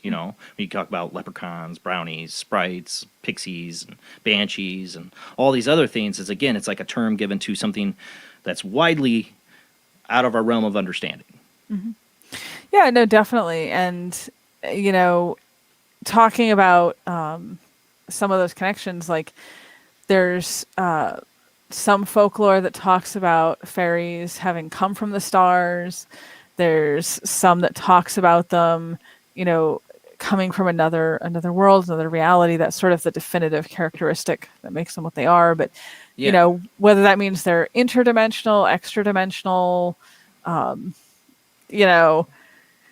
don't think we know for sure. But there's a lot of ideas. I'm trying to recall, I had a guest or a story or something on the show, I'm trying to remember what it was, where they were basically saying that in Ireland there used to be an ancient gateway. And that's why the Irelanders and the Irish are so familiar with the fairies in this realm, because there was an open gateway in Ireland, or where these things were coming through or came from. I don't know. I mean, if you've read anything in the folklore about that, but it always interests me. Like, ooh, a Stargate in Ireland. I mean, I haven't heard anything about that specifically. There's some pretty significant myth, like important myth, that says the Tuatha Dé Danann, who are sort of the old Irish gods, who would later become the fairies, which is a whole convoluted long story, but that they came from ships from the sky, that they appeared from ships in the sky in clouds and landed on a mountain, and that's kind of how they got there. So sounds like aliens. They're gonna hate me by the end of the show, probably. But this one, the Brigadon legend, is that you say it? Brigadoon. Yeah. I am extremely familiar with Brigadoon because it was actually one of my dad's favorite movies, for people who are familiar with the movie version. I've never seen that one, actually. Yeah, it's based on a play, I think. Yeah. It's a musical. There's a lot of singing. Yeah, then I didn't see it. No. Turned it off, I'm sure. The kid's like, oh, they're singing! Turn it off! It's a classic. I think it was originally black and white, and then they colorized it, although... Sounds familiar, though. I'm trying to, my brain's going, what Brigadoon? It's like, I probably might have seen it. I don't know. Yeah, I'm sure the movie had, famous actors from a long time before I was born, so I don't remember their names. But I'm sorry for anyone I just offended who does remember their names and, saw it when it originally came out. Right. But I've watched that movie way more than is healthy for anyone to watch. So, yeah, the idea with Brigadoon is that it's this town in Scotland that... is sort of cursed and or blessed, depending on your perspective on the subject. The minister of the town had been concerned of, back in the whatever 18th century, about those newfangled modern ways ruining everyone, and had gone out and prayed, and this miracle had happened, and the town had been basically pulled out of time, taken out of our timeline. Ooh, kind of like the sound of that, though. Yeah, it sort of shifted into this like might have to get past the musical realm. part. Yeah. Okay. I would recommend watching it just for the story. But once every 100 years, the town appears for one day and one night. Ooh.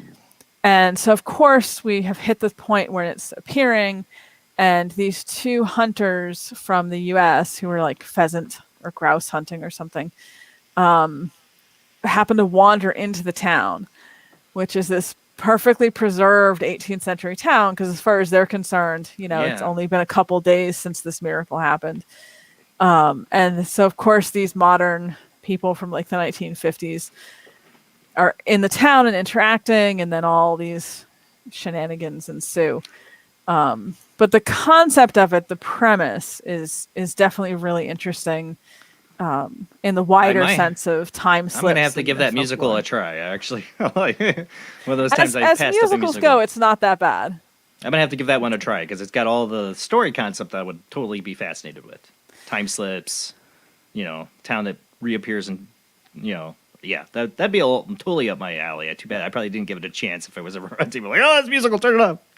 Yeah, I don't want to spoiler the ending for you, but it's got a very interesting take on things towards the end, on how everything's actually working.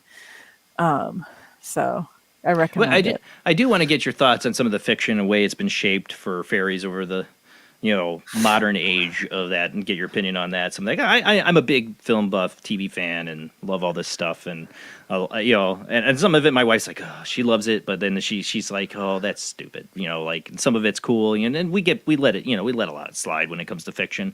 But we'll get into that too. And we're going to open up the phone lines. We got to go to commercial break here. But when we come back, we'll keep on talking to Morgan Daimler, and she's Irish mythology, paganism, and fairies, fairycraft, following the path of fairy witchcraft. I want to get into for my wife's sake too, besides my own. I want to hear how does witchcraft work with fairy magic or fairies. I would love to hear about all that when we come back from this short commercial break.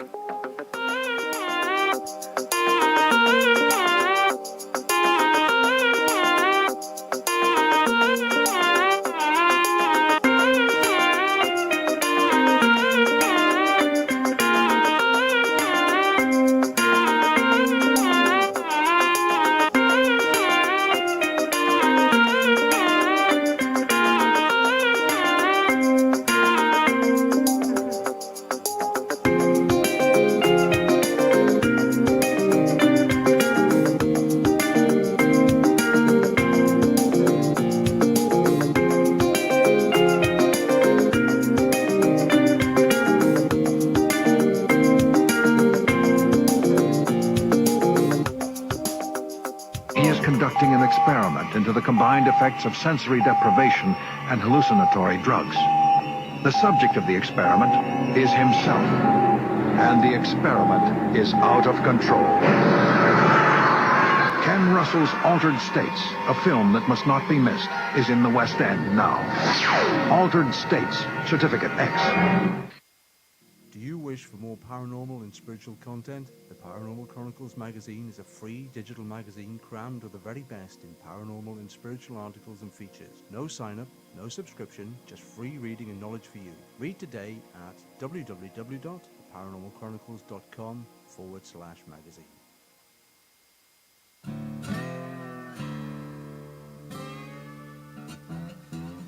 Oh, come on. I'm Southern, but... Nope. That'll do. Hello, I am Kat Hobson, host of Paranormal Experience here on WBHM Digital Broadcasting out of Birmingham, Alabama. I enjoy having guests from all areas of the paranormal, from ghosts to ufology to cryptids and beyond. You'll find some of the best researchers in their fields bringing you some great information. Join me on Wednesday nights from 8 to 10 p. Eastern here on WBHM Digital Broadcasting.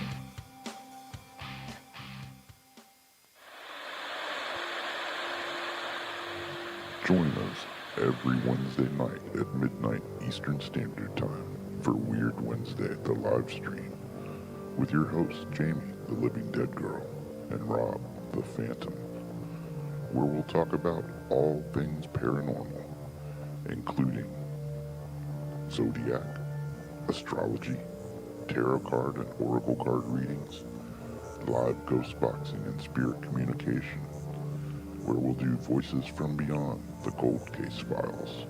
So we hope you join us live on Facebook and YouTube every Wednesday night at midnight Eastern Standard Time.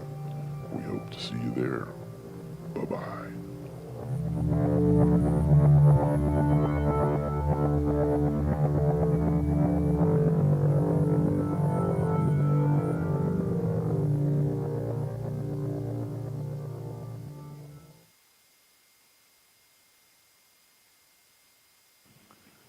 Paranation Magazine is a new paranormal magazine based out of Denver, Colorado. Our goal isn't just to give you the best paranormal content out there, but to promote paranormal unity. We're doing this by giving everyone an opportunity to tell their stories and to share their experiences. For more information, follow us on Facebook at Paranation Magazine and soon, paranationmag.com. I've Never Met a Dead Person I Didn't Like is the extraordinary travels of a young, alone, and broke psychic in the highly anticipated new book from internationally renowned psychic, medium, medical intuitive, and best-selling author Sherry Dillard.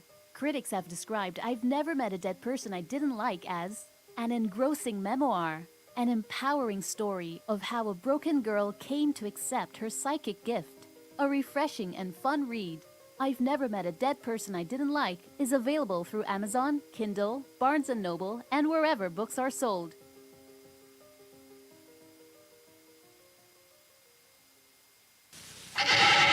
Edgar Allan Poe wrote Spirits of the Dead with a pen dipped in warm blood.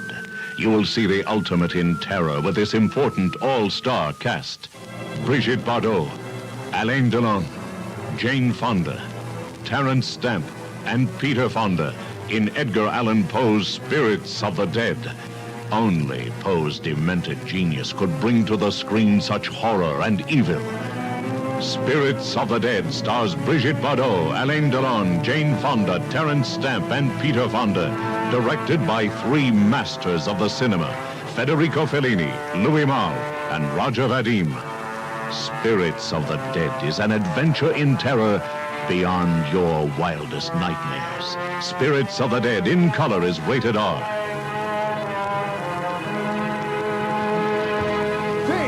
Hey, dude, what happened? Sam, hey, what am I supposed to do? Fight the fairies!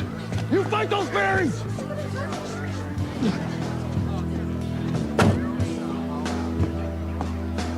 Fight the fairies!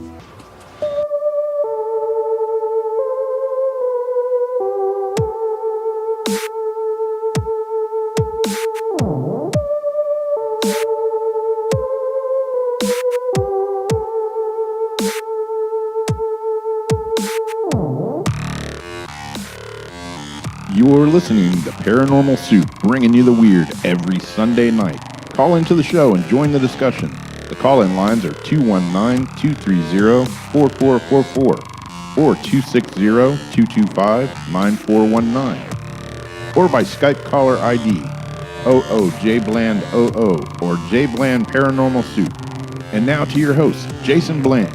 Tonight's guest is Morgan Daimler. She's the author of lots of books on Irish mythology, paganism, and fairies. That's what we're getting in tonight. Fight the fairies! I had to play. It was one of my favorite episodes from Supernatural. Dean's being arrested for beating up somebody or whatever. They were investigating fairies. And he's telling Sam, "Fight the fairies, Sam!" Sorry, Supernatural fan. I named my kid Dean. You know how much big Supernatural fan I am. But tonight we are talking about fairies, paganism. We'll get into the witchcraft of it. And I got some good questions to the chat room I want to get here when we come back. I'll get to your question, Royal. I see you've asked. And there's another really good question from Leslie here I want to get to, too. But you can call in tonight. Let me make sure the phone lines are open for you. And ask your questions or tell us, have you experienced fairies, leprechauns, hookah, brownies, anything from the realm of the fae? Let us know. I want to hear your experiences. This is why I got phone lines, for you to join the conversations and ask your questions. But let's go ahead and get back to our guest.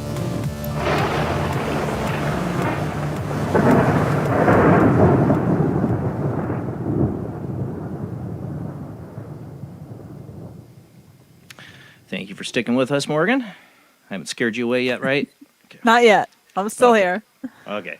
Royal might scare you away because he might want to stalk you because he's asked this question twice. No, Royal's a good guy. Royal's a real good guy. Jason, if you can ask Morgan, what state is she located in? I think it's cool knowing where the person is that you are listening to live. I'm on the East Coast. I was born in Maine. My dad was stationed at Cutler Naval Base when that was still a base. They've decommissioned it since then, which makes me sound old, but no, there we are. You're not old. You are not old.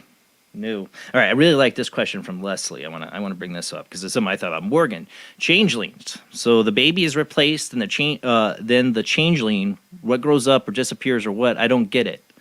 Sure. The whole changeling thing and the switching of babies or switching of people, that's really interesting too in the mythology or folklore. Yeah. And it's also one of those things that's gotten weirdly popular, but also is really misunderstood. So changelings, the idea is that the good folk, for a variety of reasons, steal humans, as you do. And that sometimes they take babies, sometimes they take children, sometimes they take young adults for various reasons. Yeah.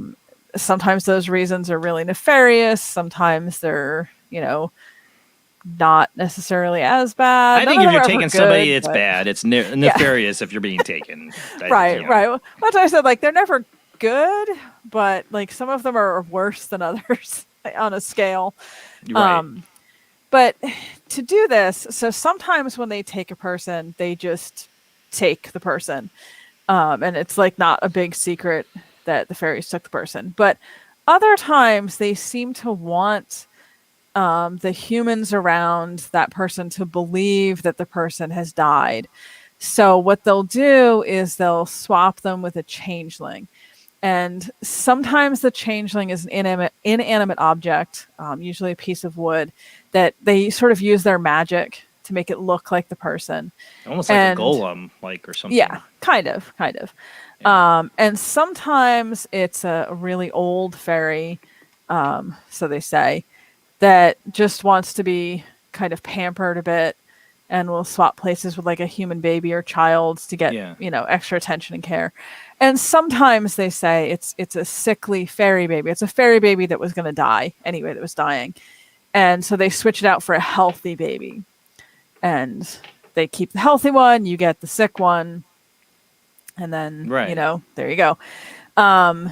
Generally speaking, whichever kind of changeling you get, usually it dies within generally a short amount of time. There are cases where we see stories where they last for longer. There's even a few kind of odd stories about changelings where the changing is there for years and then is switched back.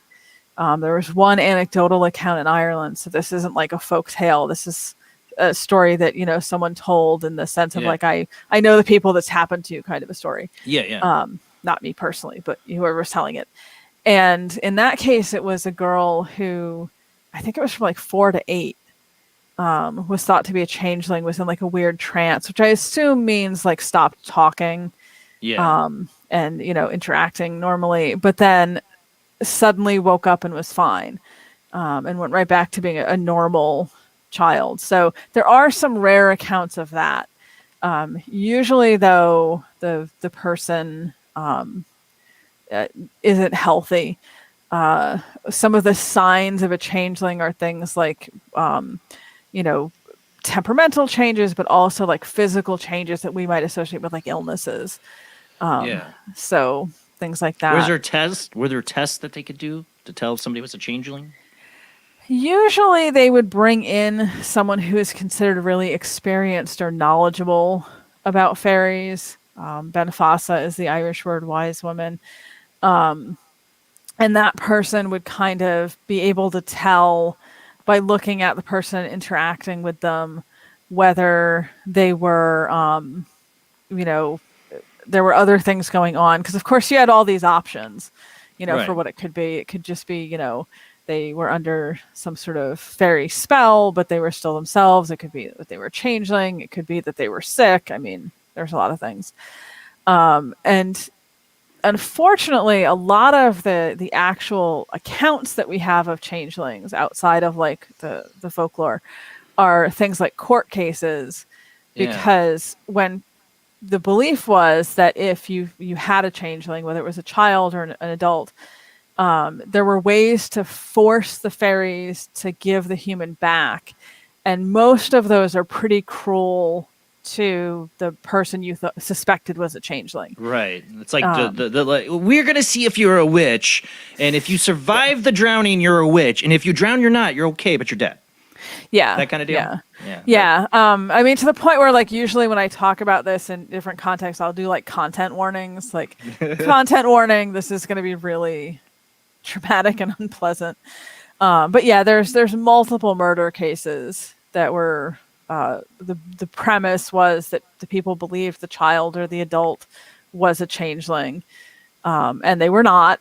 And, you know, they figured that out when the person died, basically. One of the most famous accounts in Ireland, sometimes referred to as the last changeling, which I'm sure is not true, but it was big headline news in a lot of places, was Bridget Cleary. And she was a 26-year-old woman. She was ill. I believe she was diagnosed with bronchitis. Most likely was actually pneumonia from a lot of the things I've read. But she was basically seriously ill. And her husband and her family became convinced that she was a changeling. And that eventually led to her murder. And her husband, her father, her brother, and I think a cousin were all convicted in her death. I've heard of this. So, yeah, it was 1896. It was not that long ago. We're again, in like folklore slightly into the modern, more more modern. Little bit science is starting to come in to say, I don't think it's fairies, people. I think it's pneumonia. But some. What was that? Is that on your end? Nothing on my end. Oh, I had the phone line up. I got somebody waiting on the phone. I realized I got the phone line up. I'm hearing little voices, and I'm like, oh boy, we got fairies. I don't even ask questions anymore. No, it's the phone line. Zach, you're on the line. I'll be with you in a second. I didn't realize I had the volume up. That scared the crap out of me. Okay. Because weird things happen on here. Yeah, that's true. When we do a show like this, the paranormal happens live. That wasn't paranormal, though. If you see a white object behind me, it's not paranormal. It's my cat. No, we get cats all the time on this show. Usually their butthole right in the camera. So no, she's 18 pounds of fluff, and she loves to be internet famous. So yeah, I found out with cats and my guests on the show that they got to come up at some point. Like, hi, yeah, I am. We do got somebody waiting on the phone line. We might as well get to him since we were already listening to the background noises there. How you doing tonight, Zach? I've been better, brother, and I can reassure you, I'm not a racist. Oh, geez, let's not bring that up. Let's not. We've had a caller recently he's a special kind of stupid that calls in. So, but Zach is a special kind of smart and always has really good questions. How you doing tonight, Zach? I probably asked you. Brother, and yeah, those weren't fairies. That was my fiance and her mother. So don't worry, I'll debunk that. Right now. I seriously forgot I had the volume up because I was listening to music on that channel before the show. I don't know, like, what is the little voices I'm hearing? I'm like, oh my god, fairies! Fight the fairies! All right, Zach, what's your question tonight? All right, so my first question. Hey, Morgan, very nice to meet you. First off, hi, Zach. So my first question goes back actually to leprechauns in relation to the Leprechaun film series. I just wanted to know which aspects of the legendary creature did they get right and which aspects did they not get right?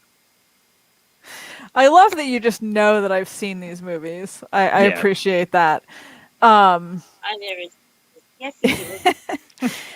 Yeah, actually, it's kind of funny because obviously they're horror movies and they're like way over the top because it's a horror movie. But right, it's actually a little closer to folklore than you might assume. Like I would recommend the horror movie to learn about leprechauns over like most of the stories that go around St. Patrick's Day about leprechauns. I've only seen pieces of Leprechaun, and like one of the sequels where he's like smoking a bong with these rappers. I was like. But I'm sure the first movie of Jennifer Aniston was really good. I mean, it is what it is. You know, I'm not going to out myself here and my deep love of B horror movies. Me too. You know, I've seen the first Leprechaun was good. I didn't see it. I've just seen pieces of the rest. I mean, They definitely went over the top, and he's riding on the little bike and all that. So, anyway. No, Yeah. the smoke in the bong with the rappers isn't over the top for you there. That wasn't it. Well, That was one of the later movies. It was. Where he Yeah. sprays Michael McDonald with the coffee steam. And that was kind of over the top, too. I mean, over the top is what B horror movies do. So you have to embrace it. But yeah, I mean, leprechauns in folklore can definitely be kind of gruesome. I mean, yeah. I was talking to a woman I know. I've actually known her at this point for a couple decades. She's in, I think, her 70s now. But she had always grown up being told that leprechauns, if you run across them, because they're very tricky and they don't want to give up their gold, that part's true, that one of the things they'll do, because they are, known to be these shoemakers, is that if they can get you to put the shoe on, or you voluntarily put the shoe on, that they can force you magically to dance until you die. Like, once that shoe's on, they kind of control you. Wouldn't take long for my out of shape butt. Yeah. So, but I mean, that kind of demonstrates just this idea that, the sort of the Lucky Charms leprechaun is a far cry from what we find in folklore. The milder end in folklore is just like tricky, that sort of I'll show you where my gold is, and they take you to the field and you tie like a handkerchief where they show you it is, and then you run to get your shovel and come back and the entire field is covered in identical handkerchiefs, markers. It's always like, it always plays off a human greed and want and need, and like, hanging the carrot in front of the human, basically. Yeah. And it never ends well. Like, there's not a lot of leprechaun stories where in folklore where the person succeeds and comes out victorious. Usually you can't catch them, and if you do, they still manage to trick you, so you don't get anything out of it, sort of a thing. But we do have the darker stories, where it really doesn't end well for you. So yeah, I would recommend the horror movies over like the Lucky Charms leprechaun for which one is closer to folklore. Yeah, maybe smoking a bong too. I don't know. That's all I picture. I think leprechaun is this one scene, and it's like, oh, okay. So you seem very like fixated on that one scene. It's just hilarious. It's so hilarious. I feel like it really left a mark with you. It did, because I mean, it's just I love it when B horror just becomes a comedy eventually, like Sharknado 3 or 4 or 5. Jason and Freddy in space. Yeah. Oh God. Yeah. Well, I haven't seen Jason in space. I've seen that. That's interesting. All right, Zach. Any other questions? I do have one more question. It goes back to the legend of Saint Patrick. Now, the typical story is that Saint Patrick drove the snakes out of Ireland. My question is that from a mythology standpoint, were the snakes actually some other kind of mystical being, or were they a symbol of something? Sure. I am going to crush a lot of people out there right now, so I apologize in advance. There is a modern idea that started roughly like 1910. I'm not going to bore you with the exact citation of where this comes from, that the snakes that St. Patrick drove out were actually the Druids or the pagans.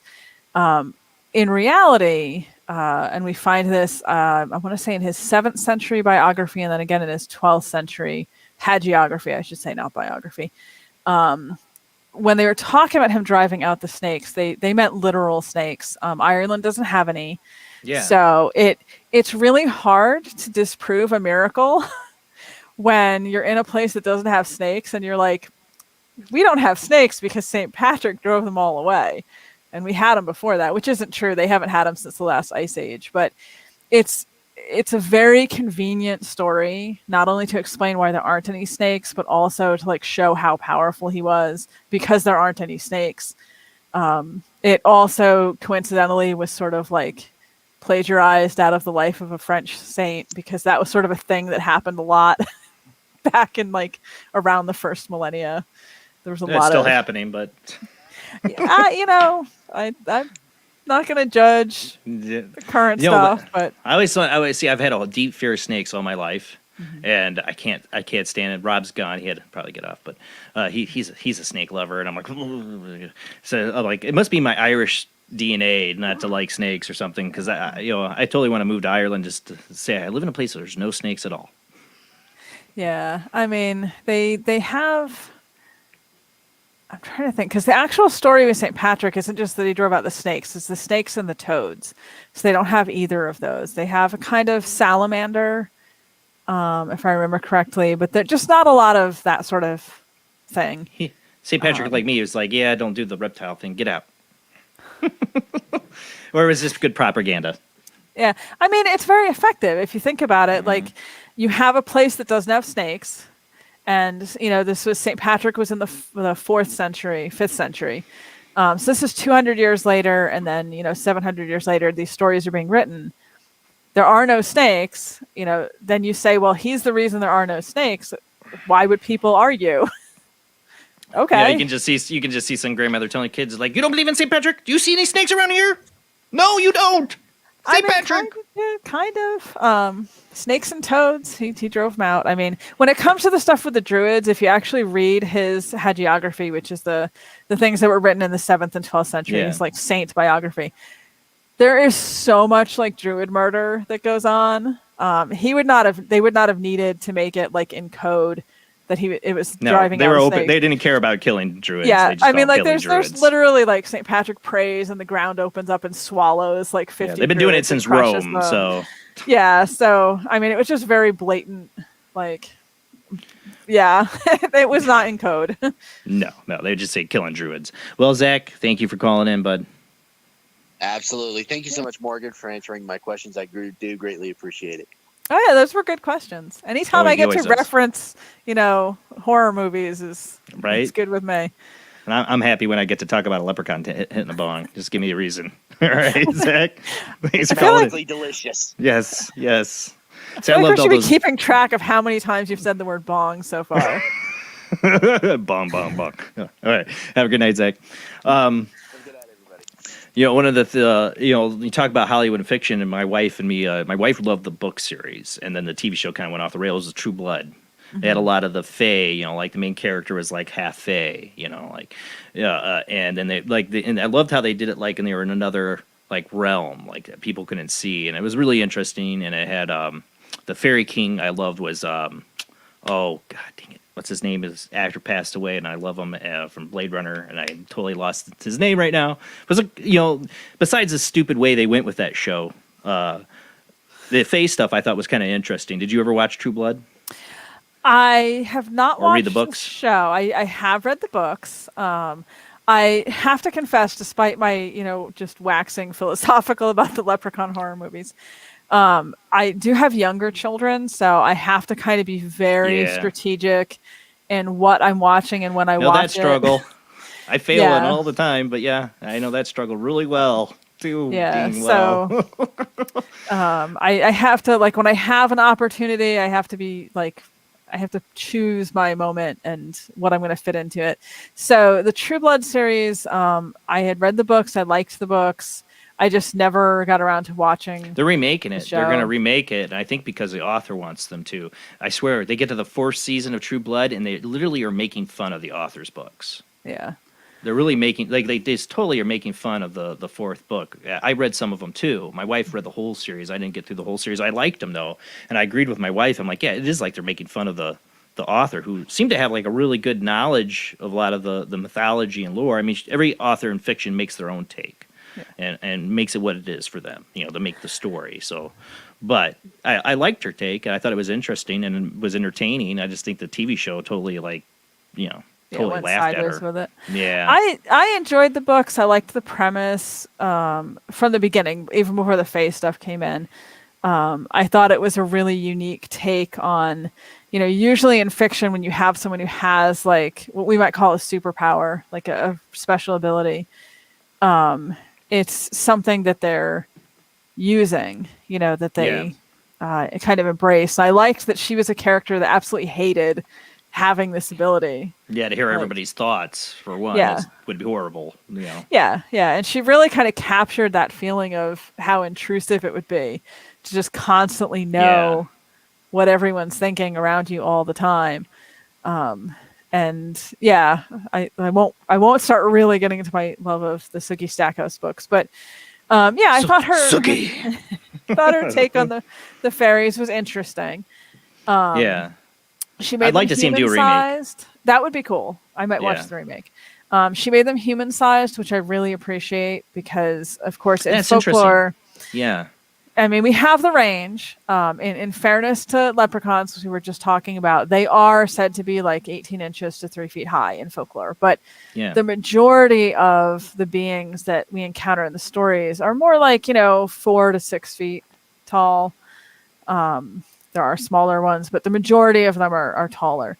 So I did appreciate that she did not make them tiny or they were like almost like you would think they're human. Yeah, I mean, like the guy who walked into the woods and with his loggers and he said, "Oh, I met some people in the woods." Obviously, they looked like people to him. Yeah, He did not realize that anything had gotten strange until he came back, and it was 30 minutes and 3 days later. Right. I mean, you think about on the alien aspect, and we get into semantics. People having like experiences of Nordic, like human-like creatures, but are alien to them appearing suddenly in front of them, or black-eyed children, and all these other things. Again, I wonder what are the relations. Are we experiencing something that has been experienced for centuries, and we're just giving it a different name? Yeah, I get asked about the black-eyed children sometimes because it's sort of a newer thing It'd be out interesting there. if there's any folklore that could relate to it. They definitely seem to be a newer iteration of whatever they are. But some of the stuff that you see with them are sort of like classic. If you had a checklist for like, is this a fairy? Right. Wearing clothes that seem to be a little bit outdated or odd, a little old fashioned. That's something we see in a lot of encounters. Right. I usually crack people up because I'll point out that like for us in 2021, if we were to encounter fairies now, they would be probably wearing like 1970s like bell bottoms and tie dye because that's the pattern that we find in folklore throughout hundreds of years. They're like behind the times slightly. They're usually a couple generations back, so it would be the equivalent now of like the boomer generation, kind of what would have been fashionable. Like this, maybe it's because 60s time and runs 70s. slower for them. They're like, "Hey, we just caught the '70s disco trend. You guys are already into something totally like you're wearing your jeans tight, and I can see your underwear. Oh my god, Human nobody wants to wear fashion. that. It's too quick, man. Too quick. Especially if time runs slow for you. That would explain it. That's an interesting thought. I just never thought about that. And that's something with black-eyed children that I've seen in a lot of the accounts that they appear to be wearing clothing that seems a little old-fashioned or odd. Not like exceptionally, like they're not in like Victorian dress, but just enough that it's noticeable, which is what we would expect with fairies. Honestly, if you see fairies in like medieval garb, then they're intentionally messing with you, to be honest. Fairy shenanigans. Yeah, basically. If you look at anecdotal accounts from the 21st century, you will see people talking about having encounters with these beings where they are dressed kind of strangely. They seem to really like clashing patterns and colors that humans would necessarily put together, for example. But nothing that would be like really anachronistic. Nothing that would be like, tunics and hose kind of thing. Yeah, just enough to slightly blend in. Yeah, just enough that question their fashion taste though. Right. Like you would notice it and be like, okay, that's not something you see every day. But you wouldn't be like, wow, that's really bizarre. It's kind We of got somebody else on the line I want to get to here. Sure. As I'm just going on about fairy fashion choices for like 5 minutes. Fairy fashion choices next on Paranormal Soup. Who do we got on the line? Hey, Jason, it's Royal. How are you? Hey, Royal. Glad to hear your voice. Hi. Hello, Morgan. Nice to meet you as well. Hello. The reason I'm calling, I want to get back onto the leprechaun thing. Back in So I can say leprechauns hitting bongs. Sorry. Yeah, the leprechaun thing, it really got me shook up because I had one of my worst experiences was with I guess you could say a creature Yeah. that looked like a leprechaun. This was back in 1992. I only remember that because my daughter was a year old at the time. Oh, wow. And in our bedroom, her crib was at the foot of our bed in the room along the wall in the corner. And one night I had woken up. I couldn't move a muscle. It was typical sleep paralysis. I knew something was in the room. And as I looked down with my eyes, I could move my eyes. I saw at the bottom of my bed, at the foot of my bed, what appeared to be exactly a leprechaun, just like you would see in the horror movie Leprechaun. Or, wow. I mean, it was so real. It was solid, absolutely solid as can be. I would say it was about 3.5, maybe 4 feet tall, if that, maybe 3.5, closer to 3.5 feet tall. It was staring at my daughter in her crib. And it turned and looked at me as if it knew I was awake. And when this thing turned around and looked at me, I mean, it was the most horrific looking. The only way I could describe it is that it was a leprechaun, big head, real pointy ears, very pointy chin, no neck, very muscular, just looked real solid. And he started walking towards the foot of my bed. Oh.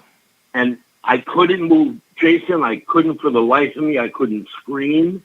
Yeah. I couldn't yell out at the time I was still married, I couldn't yell out to my wife to wake up. I mean, this thing really had me locked down. And it was coming up the side of my bed, and it opened its mouth. It had a big, huge mouth with razor pointy teeth. Oh, man. It looked like a demon leprechaun. And I thought it was going to kill me. I could feel my heart pounding out of my chest, and I was trying to scream out to God to help me. And as I was able to think in my mind, God help me, it just vanished. It vanished, and I could suddenly breathe. I could move, and you were awake. You were awake at that point, right? It's like Jason, I know for sure I was awake. I know that. You know my shadow person experience. That's very similar in the sense of how it went away, and you're awake. Absolutely. There's not a doubt in my mind that I was awake. I could see my daughter's crib. I could see everything in the room. I just couldn't move. I could barely breathe. I couldn't yell out. And the thing that's interesting about it, I was wondering, why was it seemed like it was there to hurt my daughter. And I don't know why. The only thing I can think of, my daughter was born at 3:33 a.m., which 3:33 being the Holy Trinity. Yeah. I didn't know if it had something to do with that or. Do you have Irish Irish background or heritage? I'm Irish. I'm Scottish. I'm also American Indian and part Italian. But I have my grandparents come from Scotland, and my grandmother is also half Irish. So I don't know if it has something to do with our bloodline. Yeah, that's what I've always wondered. What the case may be, but my thing is I mean, does Morgan think this thing because I believe I've never seen it before, and I've never seen it again since. I've never, ever seen it again. Does she believe that this thing was real? Because I believe it was absolutely real. I would definitely say it sounds like a real experience. Yeah. What exactly it was, I'd be a little more hesitant to definitely some sort of fairy, but which exact kind I wouldn't be as certain of. They do steal children. So the fact that you had, your daughter there, it would be my first thought as to why it was there. It's a good thing you woke up. So that's Right. good. Right. There certainly are specific ones that are driven off by Christian prayers in particular. So that kind of tracks for that.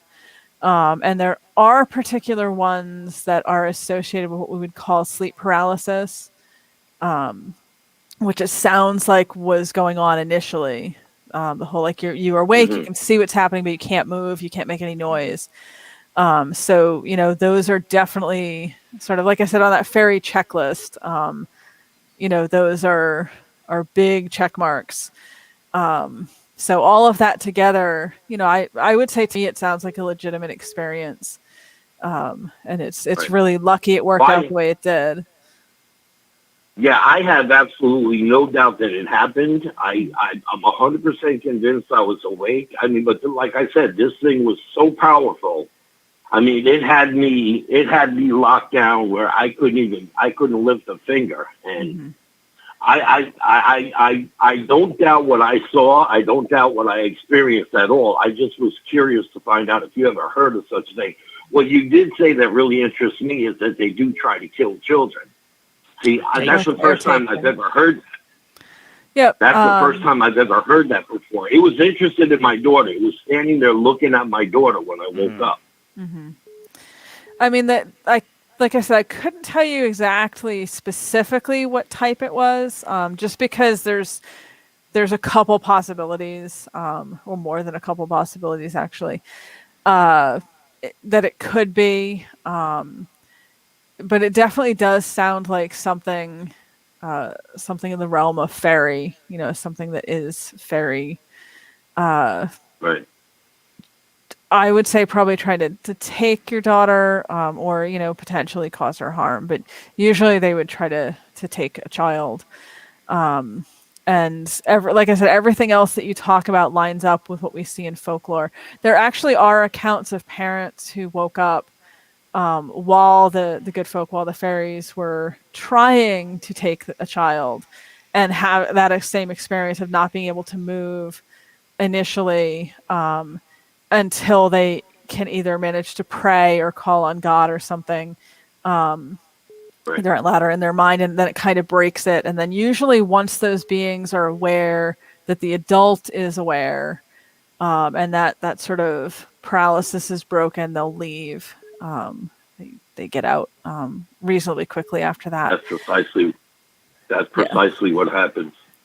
Yeah. The only time I've heard of that specific sort of thing, it was a different sort of fairy beings kind of situation. It was a group of them, and it was more the like 5 feet tall ones. But the fact that we have a story, that's very, very similar to what you had happen, definitely provides some support that what you had happen was a legitimate thing. I just wouldn't be confident trying to guess exactly what kind of fairy it was. Right. Well, thank you. Thank you very much for answering my question. Well, thank you, Royal, for calling in. I love hearing that. I don't know if you've ever told us that story on this show or not. I don't remember. I say thank you for sharing the story. I'm sorry, Jason. I said, have you ever shared that one on this? Jason? Have you ever shared that story on this show? No, not on the show. No, I didn't think so. I don't remember hearing it. Wow, that's incredible. The only reason I am is because when Zach called in and mentioned the leprechauns, and then Morgan was speaking about them. I mean, this is all I could think about throughout the whole show. Right, I would too. And wow.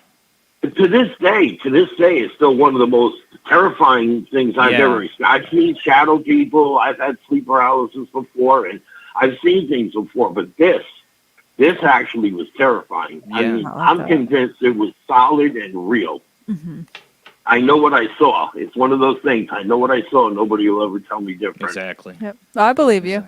All right. Well, thank you. Thank you Royal. for taking my call, Jason. Yep. Thank you, Morgan. Yeah. Thank you for calling in. Somebody else trying to call in here. I want to get to because she was calling on the same line. Let me see if I can find the number. I think it was Zariana. Oh, I can't use that phone. Hold on.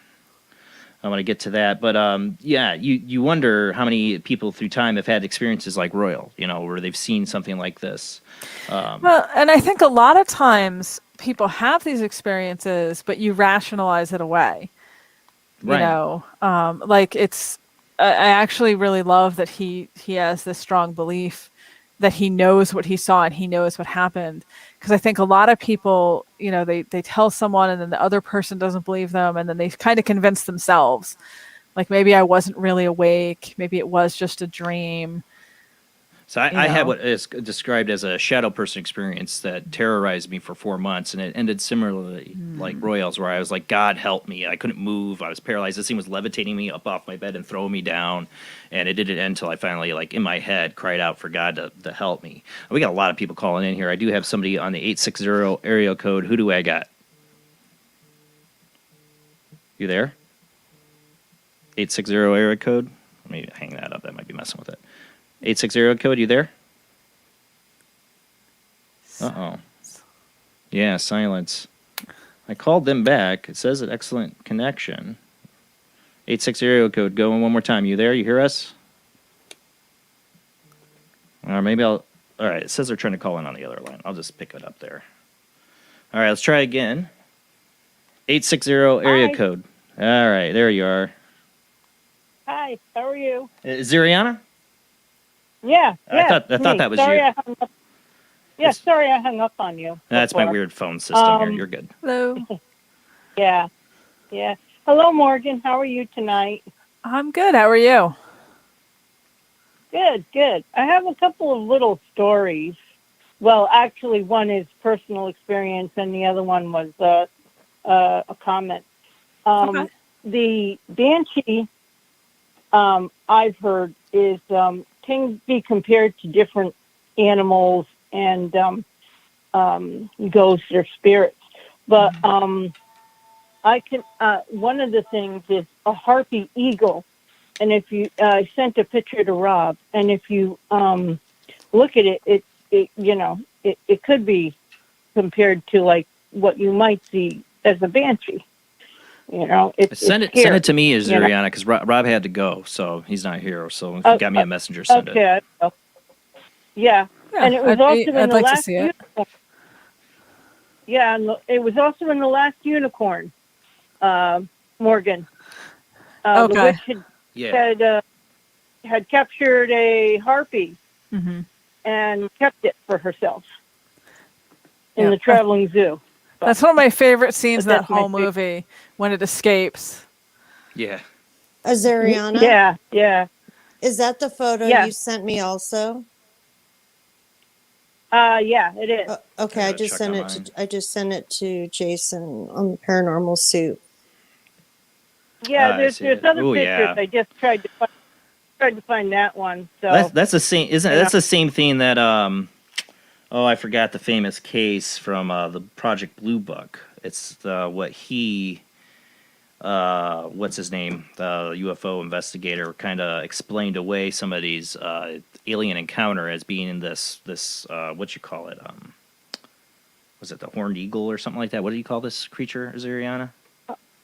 harpy eagle. Harpy eagle, yeah. Like that's what he And used to it's explain huge. it. Yep. Yeah, they in other pictures they compared it to the size of a person. It's and creepy. It's almost that big. Transferring it right so now. that was one of them. My personal experience was quite a few years ago, but my friend had a fairy ring in her yard, and she also had brownies in her house. And I had told Jamie they're like ugly mini trolls. And she had a problem with her brownies, and they would always take things, and she wouldn't find things until like a day or two, or could be a week. So she got so mad, and she would yell at them and whatever. And when I used to go there, I finally saw this little thing scattering, running around her house. And I said, yeah, that's the picture. Yeah. and I said, and I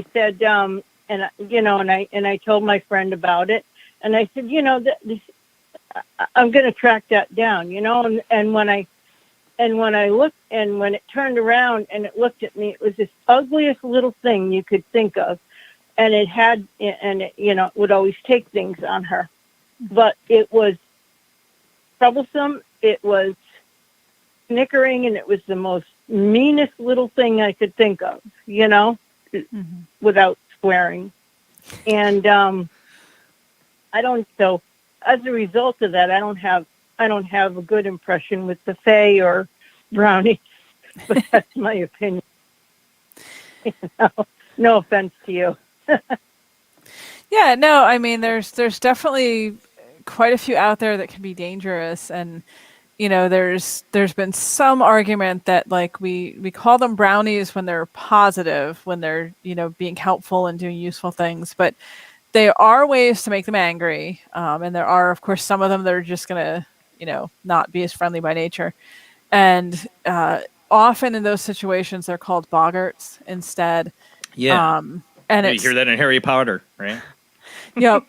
Yeah, a little different from the Harry Potter one, but the same concept. Like it's still the same basic type of being, but instead of being helpful, they're kind of destructive or difficult. They'll make banging noises and be disruptive and cause all kinds of problems. So that kind of gets back in when we were talking a lot earlier about the concept of like the Seelie and the Unseelie in Scotland. The idea that you have like the often kind of gets loosely equated to like good fairies and bad fairies, which is a massive oversimplification. But the reason that I kind of said you want to be careful not to think of those as like too rigidly structured is there is movement between that. So you can have like a brownie would be sort of a Seelie kind of thing, a positive, helpful kind of thing.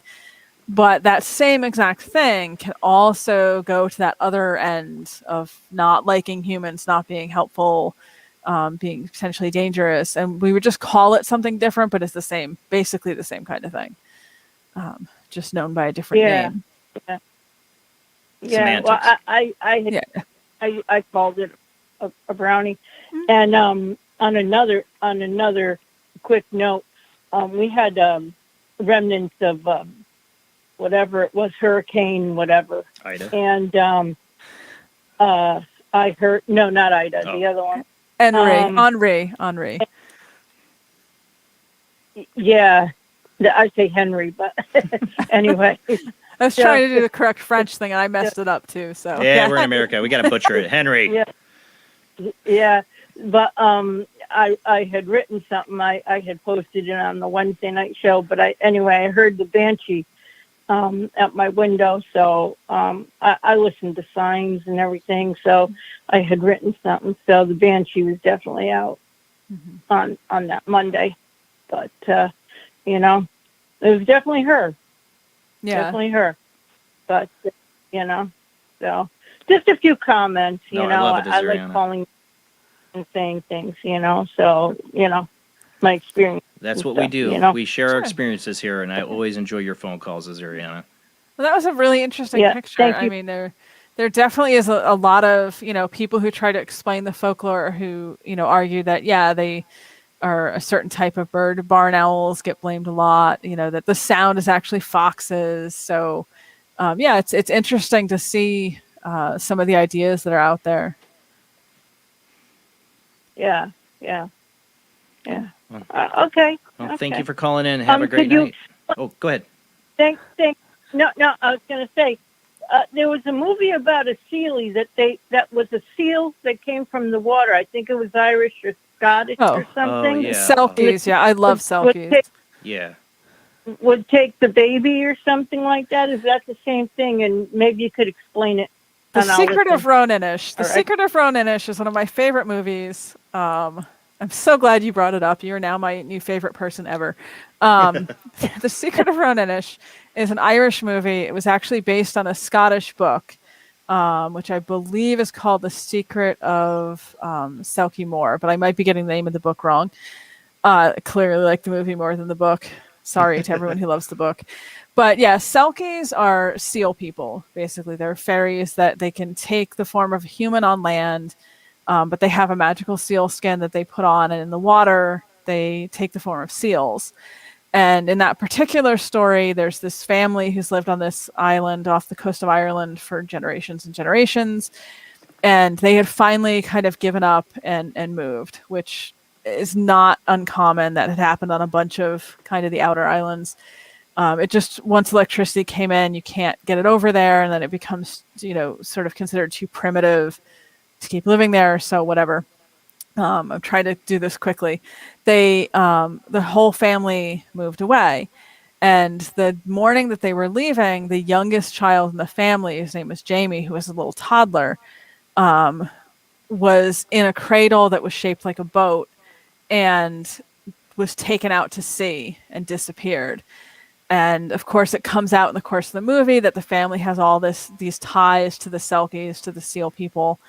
the Irish word is roan. So Ronan is just literally seal or Selkie Island. And the girl who's the second youngest member of the family, who's like, I don't know, like 10 or 12 in the movie, decides to start going back to the island because she's staying with her grandparents to try to fix up the houses and convince the family to move back out there. And she starts seeing the brother, seeing him like running on the shoreline and all these seals and all this stuff starts happening. And it is an amazingly cool movie. And if this sort of folklore interests you, I would highly recommend it. It's very accurate to the folklore. And it's also just a really, really good movie. And now you need to find out what happens to the little boy. So yeah, exactly. Now you have to watch it. Well, thank you, One of my Azariana. favorite movies. Mine too. Thank you. I love We get it. a lot of good movie recommendations great tonight. night. I got to see Brigadoon because I think I might have seen it when I was a kid because I saw somebody mention Gene Kelly was in it. I'm like, God, that does sound familiar. Gene Kelly now. and Sid Charisse. Yeah. But Gene Kelly and Van Johnson, and I don't know the lady's name. Yes. Very, very good movie. And everybody have a good night. You Thank choose you. her. Bye-bye. Great Yeah, calls tonight. Yeah, I'm loving the calls. You know, one of the things I wonder about, because you kind of get like the connection to like families and bloodlines, that I was always interested in knowing that my dad's side of the family has all this Irish heritage, has a lot of bad luck, and a lot of just bad ends for a lot of people in that family. And I've always wondered, like, is there something like a family curse? Like, I wish I had more connections. I wanted to find out, like, has anybody else in my family seen the Green Floating Head or any connections? Are there like banshees that are tied to families? Or Oh, yeah. like that? Yeah. Yeah. It's generally believed. Now, of course, I think this is a little looser myself, but there's a lot of people that will tell you that the banshee is tied there. Well, I shouldn't say it like there's a single banshee. There's many of them, but that they're tied to specific families. So like the McCarthys are one. And it's like past 1 a.m. here, so I'm not going to be able to remember any other specific families. But there's O'Brien's another one. So the O'Briens, the McCarthys, certain specific Irish families that have this connection. And it's usually because the word banshee literally just means fairy woman. And if you go back far enough, it's the idea that there was a fairy woman at some point who was, again, I'm trying to think of like the nicest way to say this, entangled with the family, and that it's actually her descendants that she's kind of keeping track of. And so she'll show up. Yeah. Yeah. I mean, you know, that's why it's always interests me to explain the weirdness, you know. I do hear people's thoughts sometimes. Maybe I'm like, Sookie Stackhouse, Sookie. Got a little Sookie going on. A little Sookie. I'll just saying that. I know you haven't watched the show, but the guy that I did always love on the show, they could be like, Sookie. It's an interesting name. But, you know, I always wondered, you know, could it be, you know, my experience be tied to it's like a gut feeling I've had ever since I experienced it. Maybe I didn't understand it as a kid, but as I grew up and got into like studying the folklore and that of banshees and Irish traditions, I've always wondered, is this a part of my family? And is this like part of like a curse even, you know, like on the family? Or was I witnessing something that is keeping track of its descendants, like, you know, the traditions like that? It's just something that, you know, fascinates the heck out of me. Yeah, I mean, we definitely have a lot of stories that support that happens, that's a true thing. I do think there also are just random encounters, you know, that people sometimes just, you know, right place, right time, or wrong place, wrong time, you know, depending on how it goes. I felt it came, you know, for a long time I felt, because I'd heard stories about banshees that they would come to people when somebody fell on the battlefield or a family member died. I remember reading some of that in the mythology, and would come to the other family to let them know that person died, you know. And I had a father that went missing, you know, around that time, and he's never returned. I think he's alive though. That now I found out years later. That is interesting though. But it's the father on that family side that's got a lot of bad mojo. Yeah, the belief with the banshee, they get kind of a bad rep, but they don't cause deaths. At least not. It's like a warning. Yeah, when they appear crying and wailing, they're not causing the death. It's just a heads up, like they're forewarning that this is going to happen. I will say, there, like with everything else, there's a darker side to banshee folklore, but Not so much when they show up in that sort of death messenger kind of mode. Yeah. But sometimes people do run across them or encounter them, particularly combing their hair. There's a lot of stories about that. Or they'll find a comb sort of on the ground in the middle of a path or a road. And if you pick up the comb, which you're not supposed to do, and take it home, the banshee will then appear that night outside your house wanting her comb back. I mean, who wants a used comb? Don't pick up a used comb. That's nasty. I don't care how much you wash it. You are deserving of a banshee curse for that. Yeah, I mean, I imagine they would be like a really nice, fancy silver or gold, expensive-looking comb. But yeah, the idea is that if you just hand it directly out to her, you're going to lose an arm. So there's all these stories about people using like fireplace tongs, and then the tongs coming back in all twisted because she gets really unhappy. I actually deeply amused a bunch of my friends once because we were camping. And we were fairly close to a river, and they're also kind of associated with rivers sometimes. And yes. I found a comb on the ground, and I would not touch it. I would not let anyone else touch it. I'm like, no, this is not happening. Like, I'm not waking up in our cabin tonight with some screaming, angry, supernatural woman outside because we picked up this comb. Like, we're staying where it is. Don't leave the comb there. Yep. No touching the comb. It's interesting you bring up the water thing. We got to go to commercial break here in a minute, but it was just the other week on the World Wide Web of Weird that we had a segment in, where was it? Was it India? I can't remember, but what country it was in, where they had like 3 people die of drowning, and it was for somebody who was possessed by spirits. They were trying to do a baptism in a river, or a mystical place, a body of water. I think it was a river. And then the spirits of the water or whatever came and drowned like 3 people. Just recently, this is something. This isn't folklore. This is something that happened just a couple weeks ago. And if you go back to folklore, I mean, all over different cultures, there always seems to be a tie to water, and drawing people into water, or taking people into water, or coming from the water. It just seems to be a lot of that. And I go, hey, it's aliens. No, but there seems to be a big connection to water to a lot of this stuff. Yep. There's a lot of folklore relating to water. Like I mentioned, sometimes banshees are connected to lakes or rivers. Generally, the more dangerous sorts of beings are connected to water. Interestingly, the oldest stories of leprechauns, which go back over 1,000 years, actually have them as a type of water spirit.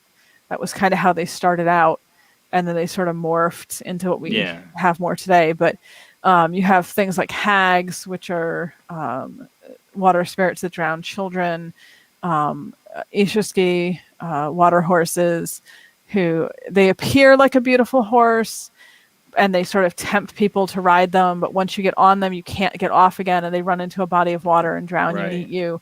They're also called kelpies sometimes. Yeah. So there's a lot of that. It's interesting. We got to go to commercial break. So what we haven't got into yet, and my wife's going to kick my butt. She's like, I'm going to have to watch a full 3-hour show to get to this part, is to get into your to the witchcraft aspect of fairies. So we're going to get into that when we come back. Sorry, I didn't mean to hold it off to then. We just got so many good calls. I couldn't help it. So we're going to go to commercial break. When we come back, we're going to continue with our guest, Morgan Daimler, on Irish mythology. I want to know about her witchcraft and fairies. We're going to get into that when we come back from this short commercial break.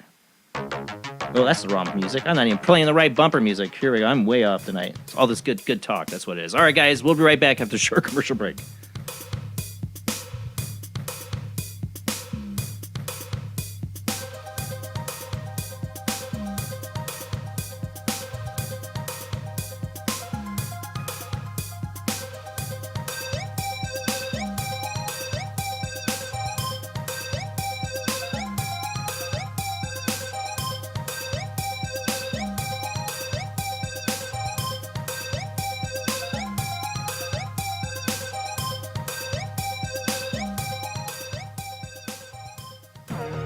Intercepted a transmission of unknown origin. Transmission? Out here? SOS. Human. Unknown. Alien. Certificate X. Exclusive engagement at the Odeon Leicester Square. Now. Any systematized transmission indicating a possible intelligent origin must be investigated. I don't want to hear it. In space, no one can hear you scream.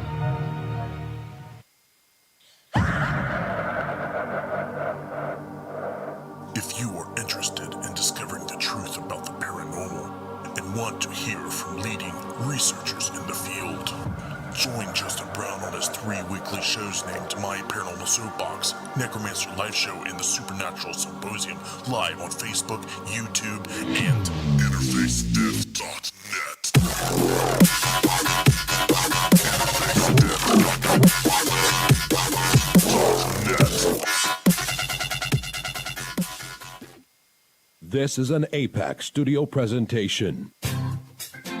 Hi, I'm Barry, owner-operator of Fairies Barometer Barn.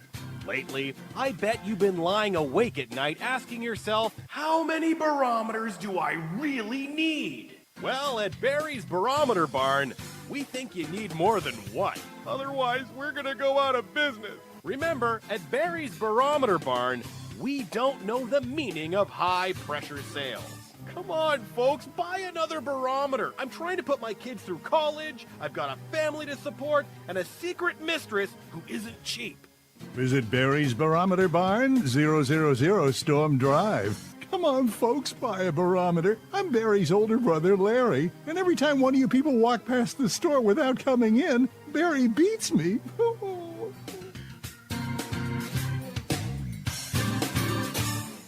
This has been a presentation from Tim Morgan's APAC Studio. For more almost professional amateur comic studio content, visit the APAC YouTube channel. Search APAC 2002. That's APAC 2002 on YouTube.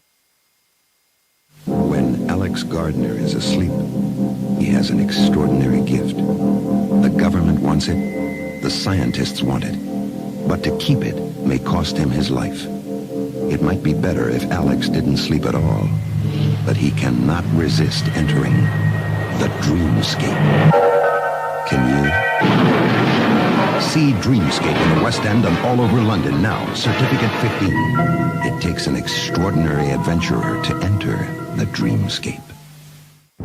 Are you intrigued by Paranormal Talk Radio? You'll love the new Paranormal Radio app from Talkstream Live. You'll find a great selection of talk shows covering UFOs, ghosts, strange phenomena, and much more. Download the Paranormal Radio app now and start listening to the very best in paranormal talk entertainment, including the network you're listening to right now, the Paranormal Radio app, free in Google Play and the iOS App Store. Join us every Wednesday night at midnight Eastern Standard Time for Weird Wednesday, the live stream, with your hosts Jamie, the Living Dead Girl, and Rob, the Phantom, where we'll talk about all things paranormal, including zodiac, astrology, tarot card and oracle card readings, live ghost boxing and spirit communication, where we'll do Voices from Beyond, the Cold Case Files. So we hope you join us live on Facebook and YouTube every Wednesday night at midnight Eastern Standard Time. We hope to see you there. Bye-bye.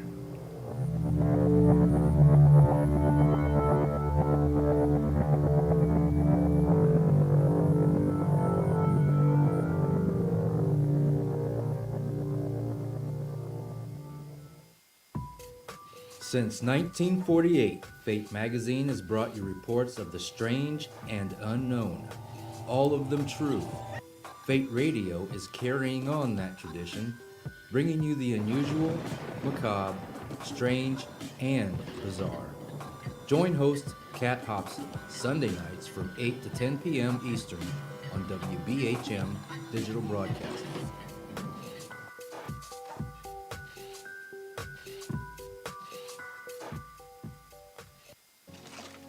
Heat 'em up. Do, re, be gone.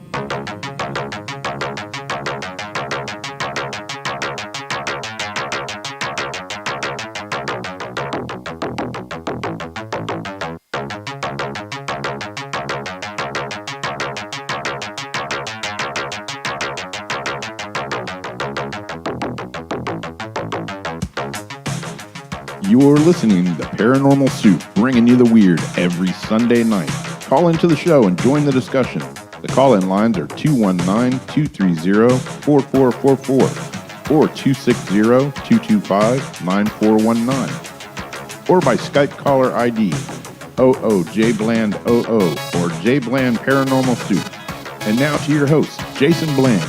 Tonight's guest, and boy, time's flying by, Morgan Daimler. We got about a half an hour left, but she's an author of lots of books on Irish mythology, paganism, and fairies. And when I was looking at her books on Amazon, my wife noticed this one book, Fairycraft, Following the Path of Fairy Witchcraft. She's like, ooh, I want to read that one. She wants to know about that one. I do too. Is how does witchcraft work with fairies? And is it more powerful, dangerous? What is it? Fairy witchcraft. I've heard of it. And so where to get that, what Morgan maybe practices herself, I don't know. But the phone lines, let me make sure they're open. We'll take a couple more phone calls this last half hour if we can.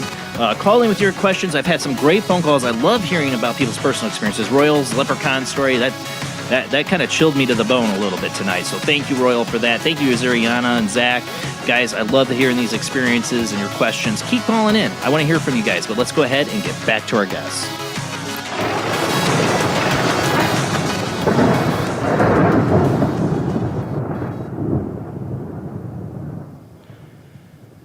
Thank you for hanging in there with me this late, Morgan. I know, like you have like 2 young kids you got to get up for, but we got a half an hour left, less than. And sleep is for the week. I'm good. Right, sleep is for the week, right? So, what is fairy witchcraft? What does that entail? Sure. So, to be fair, there's a couple different things out there that are called fairy witchcraft. Because of course, it would not be confusing if it was just a straightforward, simple thing. So there's one kind, they usually spell it F-E-R-Y, that's a very specific sort of initiatory modern witchcraft kind of path, which is not what I'm talking about. I just want to be clear because that's sort of the bigger name, right, one a lot of people are familiar with. When I talk about fairy witchcraft, it's I am a practicing witch. Just put that out there. No. So it's a lot of my personal approach to things. Yeah. Kind of combined with a lot of my research. When we look back, because clearly this is something with the folklore that I've looked into quite a bit. There's been a very long connection between people that we would today kind of label as witches. People who had some sort of magical based practice, right, and fairies, and specifically this idea that the good folk, the fairies, will sometimes take an interest in humans. They're known to be interested in musicians, for example. I was a musician. Maybe that's why I had interest. I don't know. Maybe. I actually have a really funny story if we have time to get to it later about when I was in Ireland with a friend of mine who's a musician, and some interesting things that happened. But so they're known to kind of have an interest in certain types of humans that is not what we would find in sort of the more dangerous folklore, so to speak. So not the stealing them and they're never seen again. Right. More sort of borrowing them. So like musicians, midwives, we see these stories. And when it comes to witches, we find this idea that they sometimes take an interest in a person and will help them or teach them or, kind of give them some different sort of insight into things. And that can take a lot of different forms. I'm obviously trying to compress a lot into a short thing here. And I say that we today would refer to it as witchcraft. Obviously, historically, there were different terms. I'd mentioned in Ireland, Benfasa, which means wise woman. In Scotland, they were sometimes called cunning folk. In modern terms, we tend to just use witch and witchcraft. It's sort of a blanket term for everything. So I'm kind of sticking with that. But just to be clear, I'm radically overgeneralizing everything I'm saying right now. People buy the book Fairycraft, Following the Path of Fairy Witchcraft to know more. But I'm trying to summarize I know 3 or 4 books into a little soundbite here. But it was sort of an intriguing idea to me. This concept that there's been this connection for a very long time between people who are interested in, I guess, what we would term as like the unseen, in sort of everything that encompasses. Yeah. And the idea that humans can have, whatever you want to call it, psychic abilities or an ability to influence events, sort of anything kind of in that whole range. Again, really overgeneralizing here. And that people who have that or have that interest also can have this connection to fairies. And, for example, we see in some of the Scottish witchcraft trials, you have, of course, the stereotypical, you would expect, like people talking about the devil and demons and pacts and all that. But you also see a lot of people who are like, well, no, I just, ran across the fairies, and the queen of the fairies taught me how to do these particular sort of healing things, which we today would refer to as like magical, definitely not medicine by our modern standards, and that, that person then was doing that, and then that kind of got them in trouble later on. But, this idea that they didn't get into it because of what we would consider today like diabolism, or Satanism, but instead this connection to fairies and magic through fairies. And I just found that really fascinating. And, I wanted to sort of bring some of that forward, I guess, is what really motivated me to write about it. But, as a practitioner, like you do rituals and all that entail for fairy magic, right? I mean... Yes, and sort of. Like I don't view fairies as deities per se. Right. Like elemental forces you're using, like. Yeah. Well, I think a lot of times when the subject comes up, people just assume like you're cutting and pasting, fairies in for, pagan gods that you would find in other kinds of witchcraft, and it's not quite that simple. There's a lot more nuance that goes on. And it's a little more complicated in the actual, like, what do I believe? I do believe there's, higher powers or a higher power out there. And then also layers of things, that go on, including humans. I refer to myself as an animist when people ask, like, there's spirits and everything. Would sort of I'm a spiritual agnostic. I question everything, but I believe in another realm and a higher power. Like I'm not an atheist, obviously. Yeah, I was gonna say you're in an interesting field if you are. Yeah, right. None of it's real. Let's talk about it. Yeah. No. No, but I for me, I question everything, but I believe I've seen enough. The green floating head, and many other experiences I had as a child and the rest of my life convinces me that there's another realm that exists around us that most people don't see, that is interacting with us on a level it affects our lives every day we don't understand. And I think that's what the Irish folklore and Scottish folklore and Welsh understood maybe better than we did. Yeah, and I think that when you look at a lot of the historic material, it's kind of putting it in context gets a little complicated. But for me today, I would agree with what you said initially when you started all that, which is I kind of question everything. I believe in it. I clearly focus a lot of my life on believing in it. Yeah.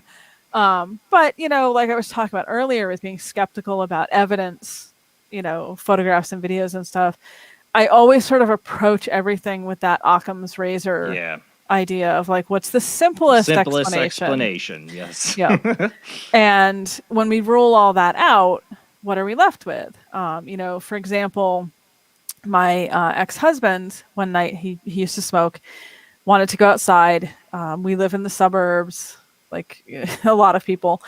And he went outside, was out for just like a minute or so, comes flying back in, clearly really freaked out. So I'm like, well, what's going on? And he also is kind of in that like agnostic believes, but doesn't, my best term for a spiritual agnostic. I question things, but I believe there's the possibility of it, right? And he had been out in front of our house, and he said that he heard what sounded like hooves on concrete, like horses' hooves, and looked up and saw red eyes. And that was enough for him. And he came flying back in the house. And, for me, like, what else could that be? We do not live somewhere that you have horses. Right. Glowing red eyes. Right. And when you kind of put it all together, there really is no other explanation. And he's not the sort of person who gets like easily flustered or, is prone to being like, oh, a leaf blew in the wind, but I thought it was, something else. He tends to be fairly, grounded and not skeptical exactly, but you know what I'm saying. So for him to be, and he would not go back outside at night to smoke his cigarette for like 6 months. Like that was how much he was shaken by quit this smoking experience. program. Yeah. So to me, like things like that, how else do you explain them? Right. Except to have them in this context of, something supernatural, something otherworldly happened. Because there is no other option. When people say they hear fairy music, the first thing I always ask is, are your windows open? Do you have neighbors close by? Could it, what, like the list of what it could have been. Right. I have myself, I will admit, one time, kind of like our phone experience earlier, I was hearing music and I could not figure out what it was. And I'm like, oh, maybe it's fairy music. Like, you never know. No, my MP3 player had gotten turned on and it had the headphones in. So I could hear the music, but it was kind of distorted and quiet. And yeah. And I finally figured out, I'm like, oh, never mind. Never mind. Fairies like Beyonce? No, I don't know what music you listen to. But, yeah, I'm very eclectic. It's a little bit of everything, but like for example, so sometimes you can explain things, but sometimes you can't, and when you can't, there you go. Yeah. Yeah. When we're left with all the other possibilities, and we can't figure that out, then well. Yep. Yeah, that's that Arthur Conan Doyle quote. When you've eliminated everything that's everything that's possible, whatever's left, however improbable, must be the truth. Yeah. Yeah, I think I have that quote here with Spock saying it somewhere from Star Trek. Oh, my sound clips. Spock is an excellent source. You know what? I will totally bow down to Spock as a quote source. The elf from Vulcan. Yeah, I've completely just outed myself as a Trekkie, by the way. I am a Trekkie. Join the club. Trekkies unite. Yes, exactly. I wear my Trekkie badge proud. I don't care what anybody thinks. I did when I was a kid too. I didn't care.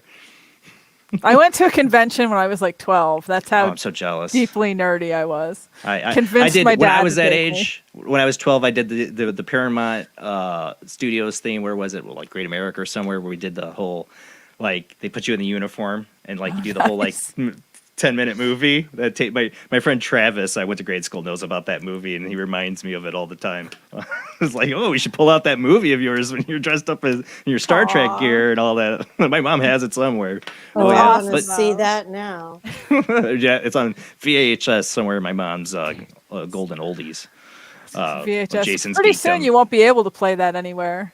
I don't think I have a VHS player to play that anymore. It should get transferred for posterity's sake, so people can see me as a young Vulcan captain on a starship. This is valuable. I think I was 12. I think I was 12 or 11, I wear my geek badge proud. I didn't have a lot of friends.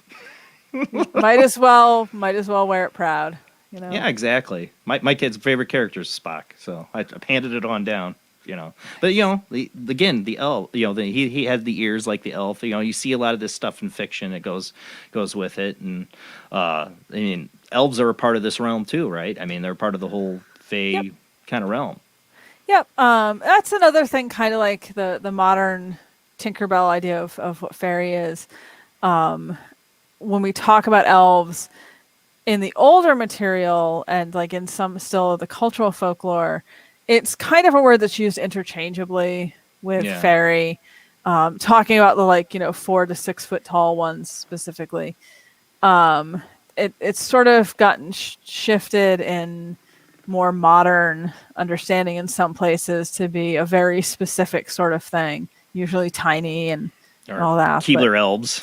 Yeah, like yeah. who cooks cookies in a tree? You're asking for trouble. Yeah, that's never going to end well. It's a fire hazard. I don't think they have OSHA for elves. You're right. So. No, they're worked to death. Yeah. Making shoes and cooking cookies in trees with fire hazards. Shoes and cookies. I usually tell people if you want to understand elves, like try to think of Tolkien's elves.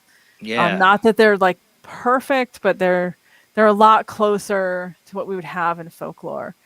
Although you don't tend to see pointed ears or wings in a lot of the anecdotal material, but that's a whole long explanation.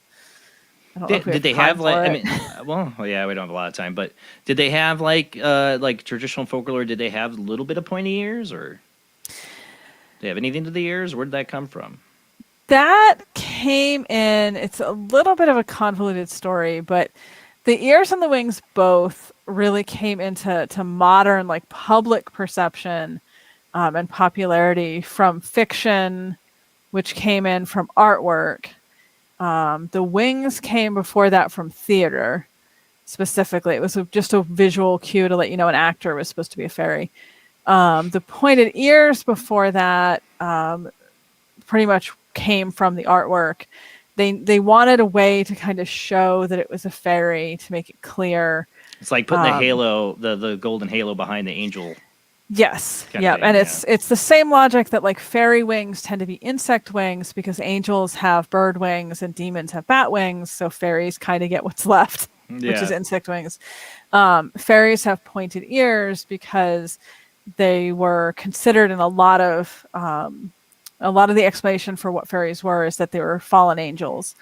That kind of when, the angels are falling, some of them went all the way and ended up as demons, but a bunch got kind of stuck in between in the middle and became fairies. And so there was this idea that if demons kind of looked animalistic and had like tails and pointed ears, then fairies would also have pointed ears. And that idea itself is sort of based on Greek, some Greek mythology and artwork. So like I said, it's a little convoluted, but probably connected to like Pan and those traditions. Satyrs, satyrs. Satyrs. And once that stuff gets really popular in artwork, and then we start to find it in fiction, and then it sort of just, snowballs from there. And then now we have like the World of Warcraft elves where the ears are like ridiculous. Yeah. No offense to people that like World of Warcraft elves, but I mean those are not functional. Right. What is that for? Yeah, I admit that I am that person who sees them and it's just like that is completely not functional. And if you were in a sword fight with those, like that is the first thing that's getting cut off. Get chopped off is your elf ears. Yeah, you would see a lot of elves with like messed up ears. I'm just my favorite elves, like I said, is Tolkien, of course, and I'm a big fan of the movie Legend. Yeah. Now, see the pointed ears in Legend or Tolkien are more what we kind of see in the bulk of the artwork and a lot of the fiction, and they're functional. It was just an easy way to be like, okay, this isn't human. This is something other. Yeah, just a little bit of a touch to say they're not human. Yeah, they could mostly pass for human, but there's this little thing about them, this little tell. We tend to find a lot in the actual anecdotal accounts, actual encounters, is that they just look human. And there's usually something else about them, like a perception or... But isn't that's so similar to the biblical angels? If you look at the Bible, they don't talk about wings or anything. They're like messengers, and they just appear as normal people to... Depends on what kind of angels. Witnesses. There's some angels in the Bible that are like spinning wheels of eyes. Well, yeah, true. But like I'm thinking like not Ezekiel's wheel. I'm thinking more like Sarah and Abraham and like the way that they appeared to them as just people, and then the ones who appear as messengers. Messengers, yeah. It's just similar. I mean, it's people that show up that are different that know things, Yeah. Of course, then they go into the city and everybody wants to have sex with them because they're special or something like that. I don't know, Sodom and Gomorrah, but there's these, like I said, there's so much. My biggest interest in all folklore and mythology is how it cross references with other cultures, especially cultures that had no touch with each other. Well, like you go to the Eastern traditions and some of their ideas of these entities. Yep, Jinn are very similar to European fairies in a lot of ways. They're also averse to iron. They also have a lot of the same that same checklist that I was talking about earlier. Slightly different, Western European fairies, as I'd mentioned, some of them, if you're praying to the Christian god or use crosses or things, that'll hold them off. With Jinn, of course, it's going to be Islamic because that's the culture they're rooted in. But what I wanted to quickly say was, if we look at North American beliefs about the fairy equivalents that would be native here, they're very similar to the Western European fairies in the sense that they generally look very human. Sometimes, small versions of humans, sometimes not, but there's usually something that's clearly just non-human about them, but it's not pointed ears or wings or anything like that. It's something else that kind of, you as a human, I don't know if it's an uncanny valley sort of thing, but you as a human, when you would meet them, would be like, I don't think this is human. The little people thing, really little people, the borrower kind of size little people, interest me too. We had last week's guest was talking about what was she saying? Was it Jamie? Or you weren't on the show, but I don't know if you were listening to that. She was talking about for people to experience these little people, you have to close your door, turn off all the lights, and look under the door, and you'll experience them. That's kind of creepy experiment, but people should try that. I want to know if anybody tried. If anybody, see what happens. I do have somebody that watched the show. I can't remember which fan of the show. I remember somebody calling in, right, Jamie, about their experience with little people, seeing little people too. So there's that. What would be the little people?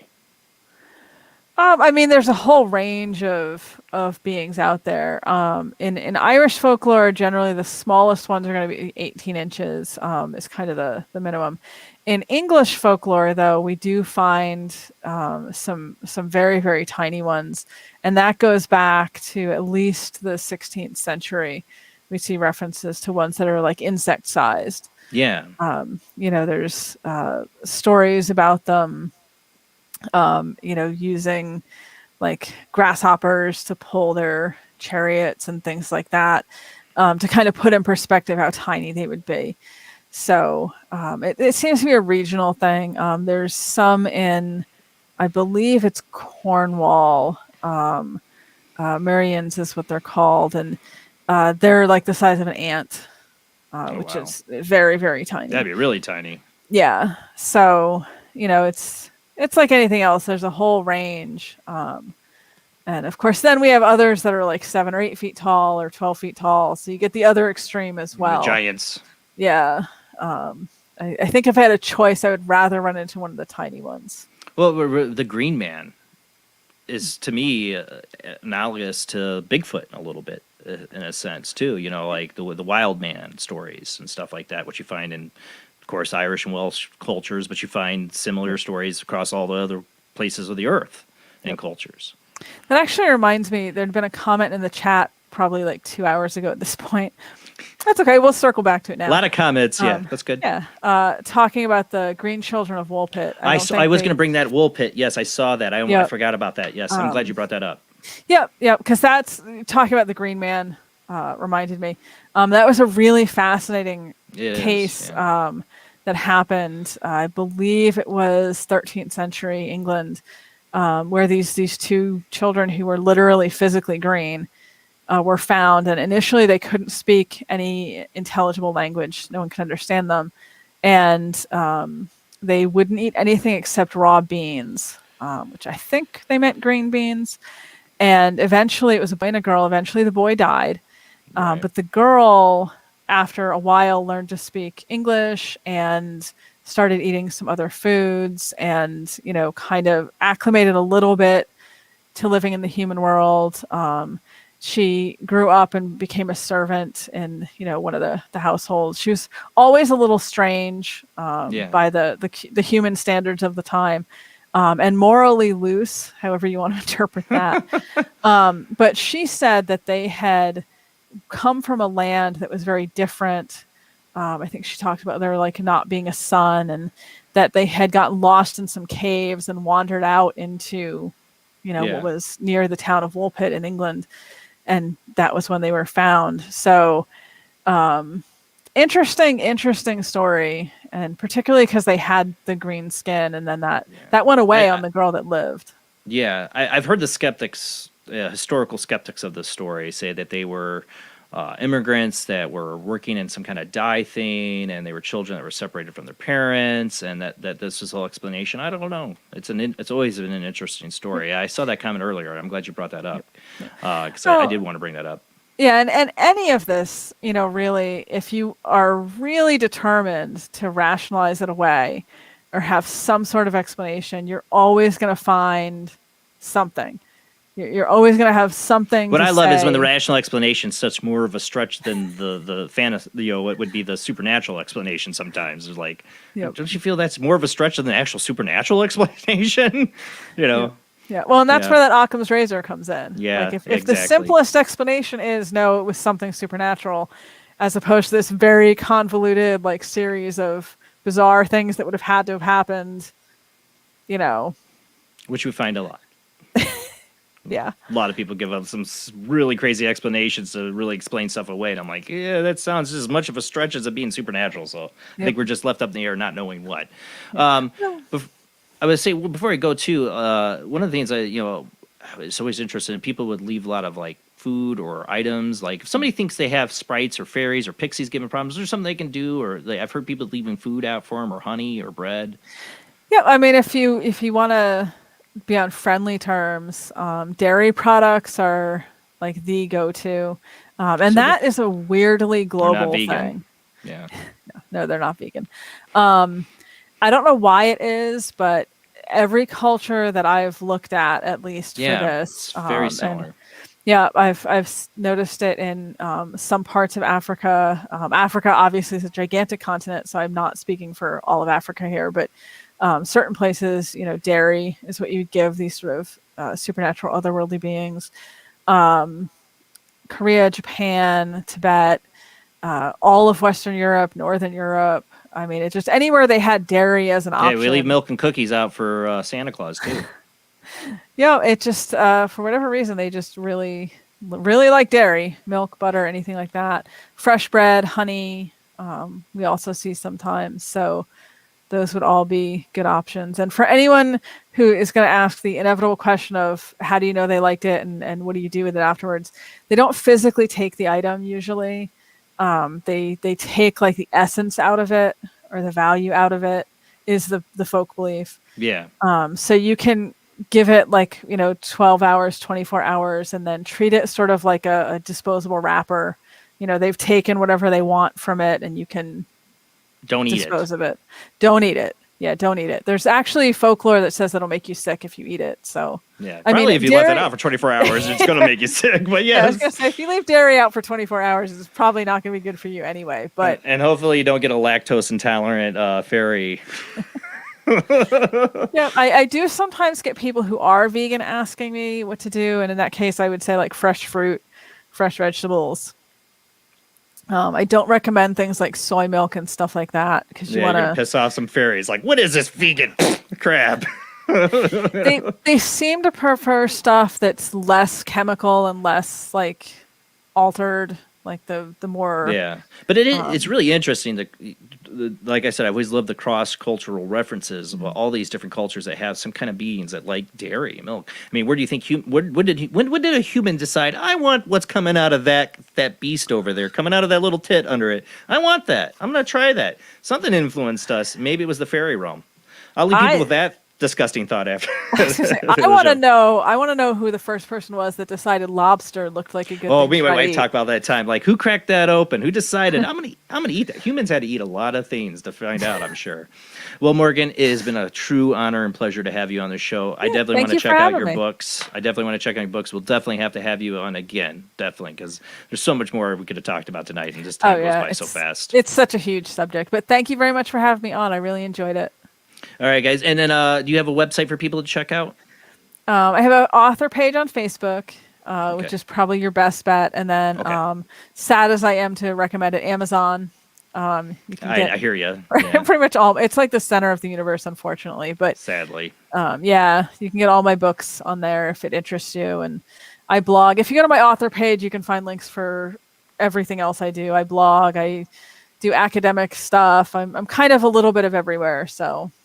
You're a soupy character. That's why I like you. We call you a soupy guest because you can dive into, even though you're only, you get in the Irish and the folklore, you understand all the other stuff that's connected. And that's we didn't even get into pop culture and fairies, and that is like a big subject for me. So there's lots still out there. All right. Well, thank you, Morgan. Like I said, you were an excellent guest. That is the end of the show, guys. Thanks to everybody watching. Don't forget, $2 a month on Patreon. It does help support the bills. We got Super Chat on YouTube. I keep forgetting to mention that. We've had some people make some donations on there recently. Don't forget, you can always donate on there. You can go to Patreon, look up Jason Bland Paranormal Soup. $2 a month does help support the bills for this show. And there are bills to pay to keep doing this show the way that I do. So thank you to all my patrons that do it. Thank you to everyone who does share the show out, telling their friends about Paranormal Soup, a place where everyone can come, discuss the paranormal with open minds, open topics. That's what we do. And where the paranormal happens live sometimes. It didn't tonight. It was just Zach and some people on this phone. But sometimes it does happen live here, so check it out. All right, guys. Thanks for watching. Have a great night. We will be back next week with Todd Neese, if I'm saying that right. He's a Bigfoot researcher. So we're going to be talking about Bigfoot next week. I am so excited. We don't do enough on Bigfoot. I cannot wait till next Sunday. Thank you, everyone. See you next week.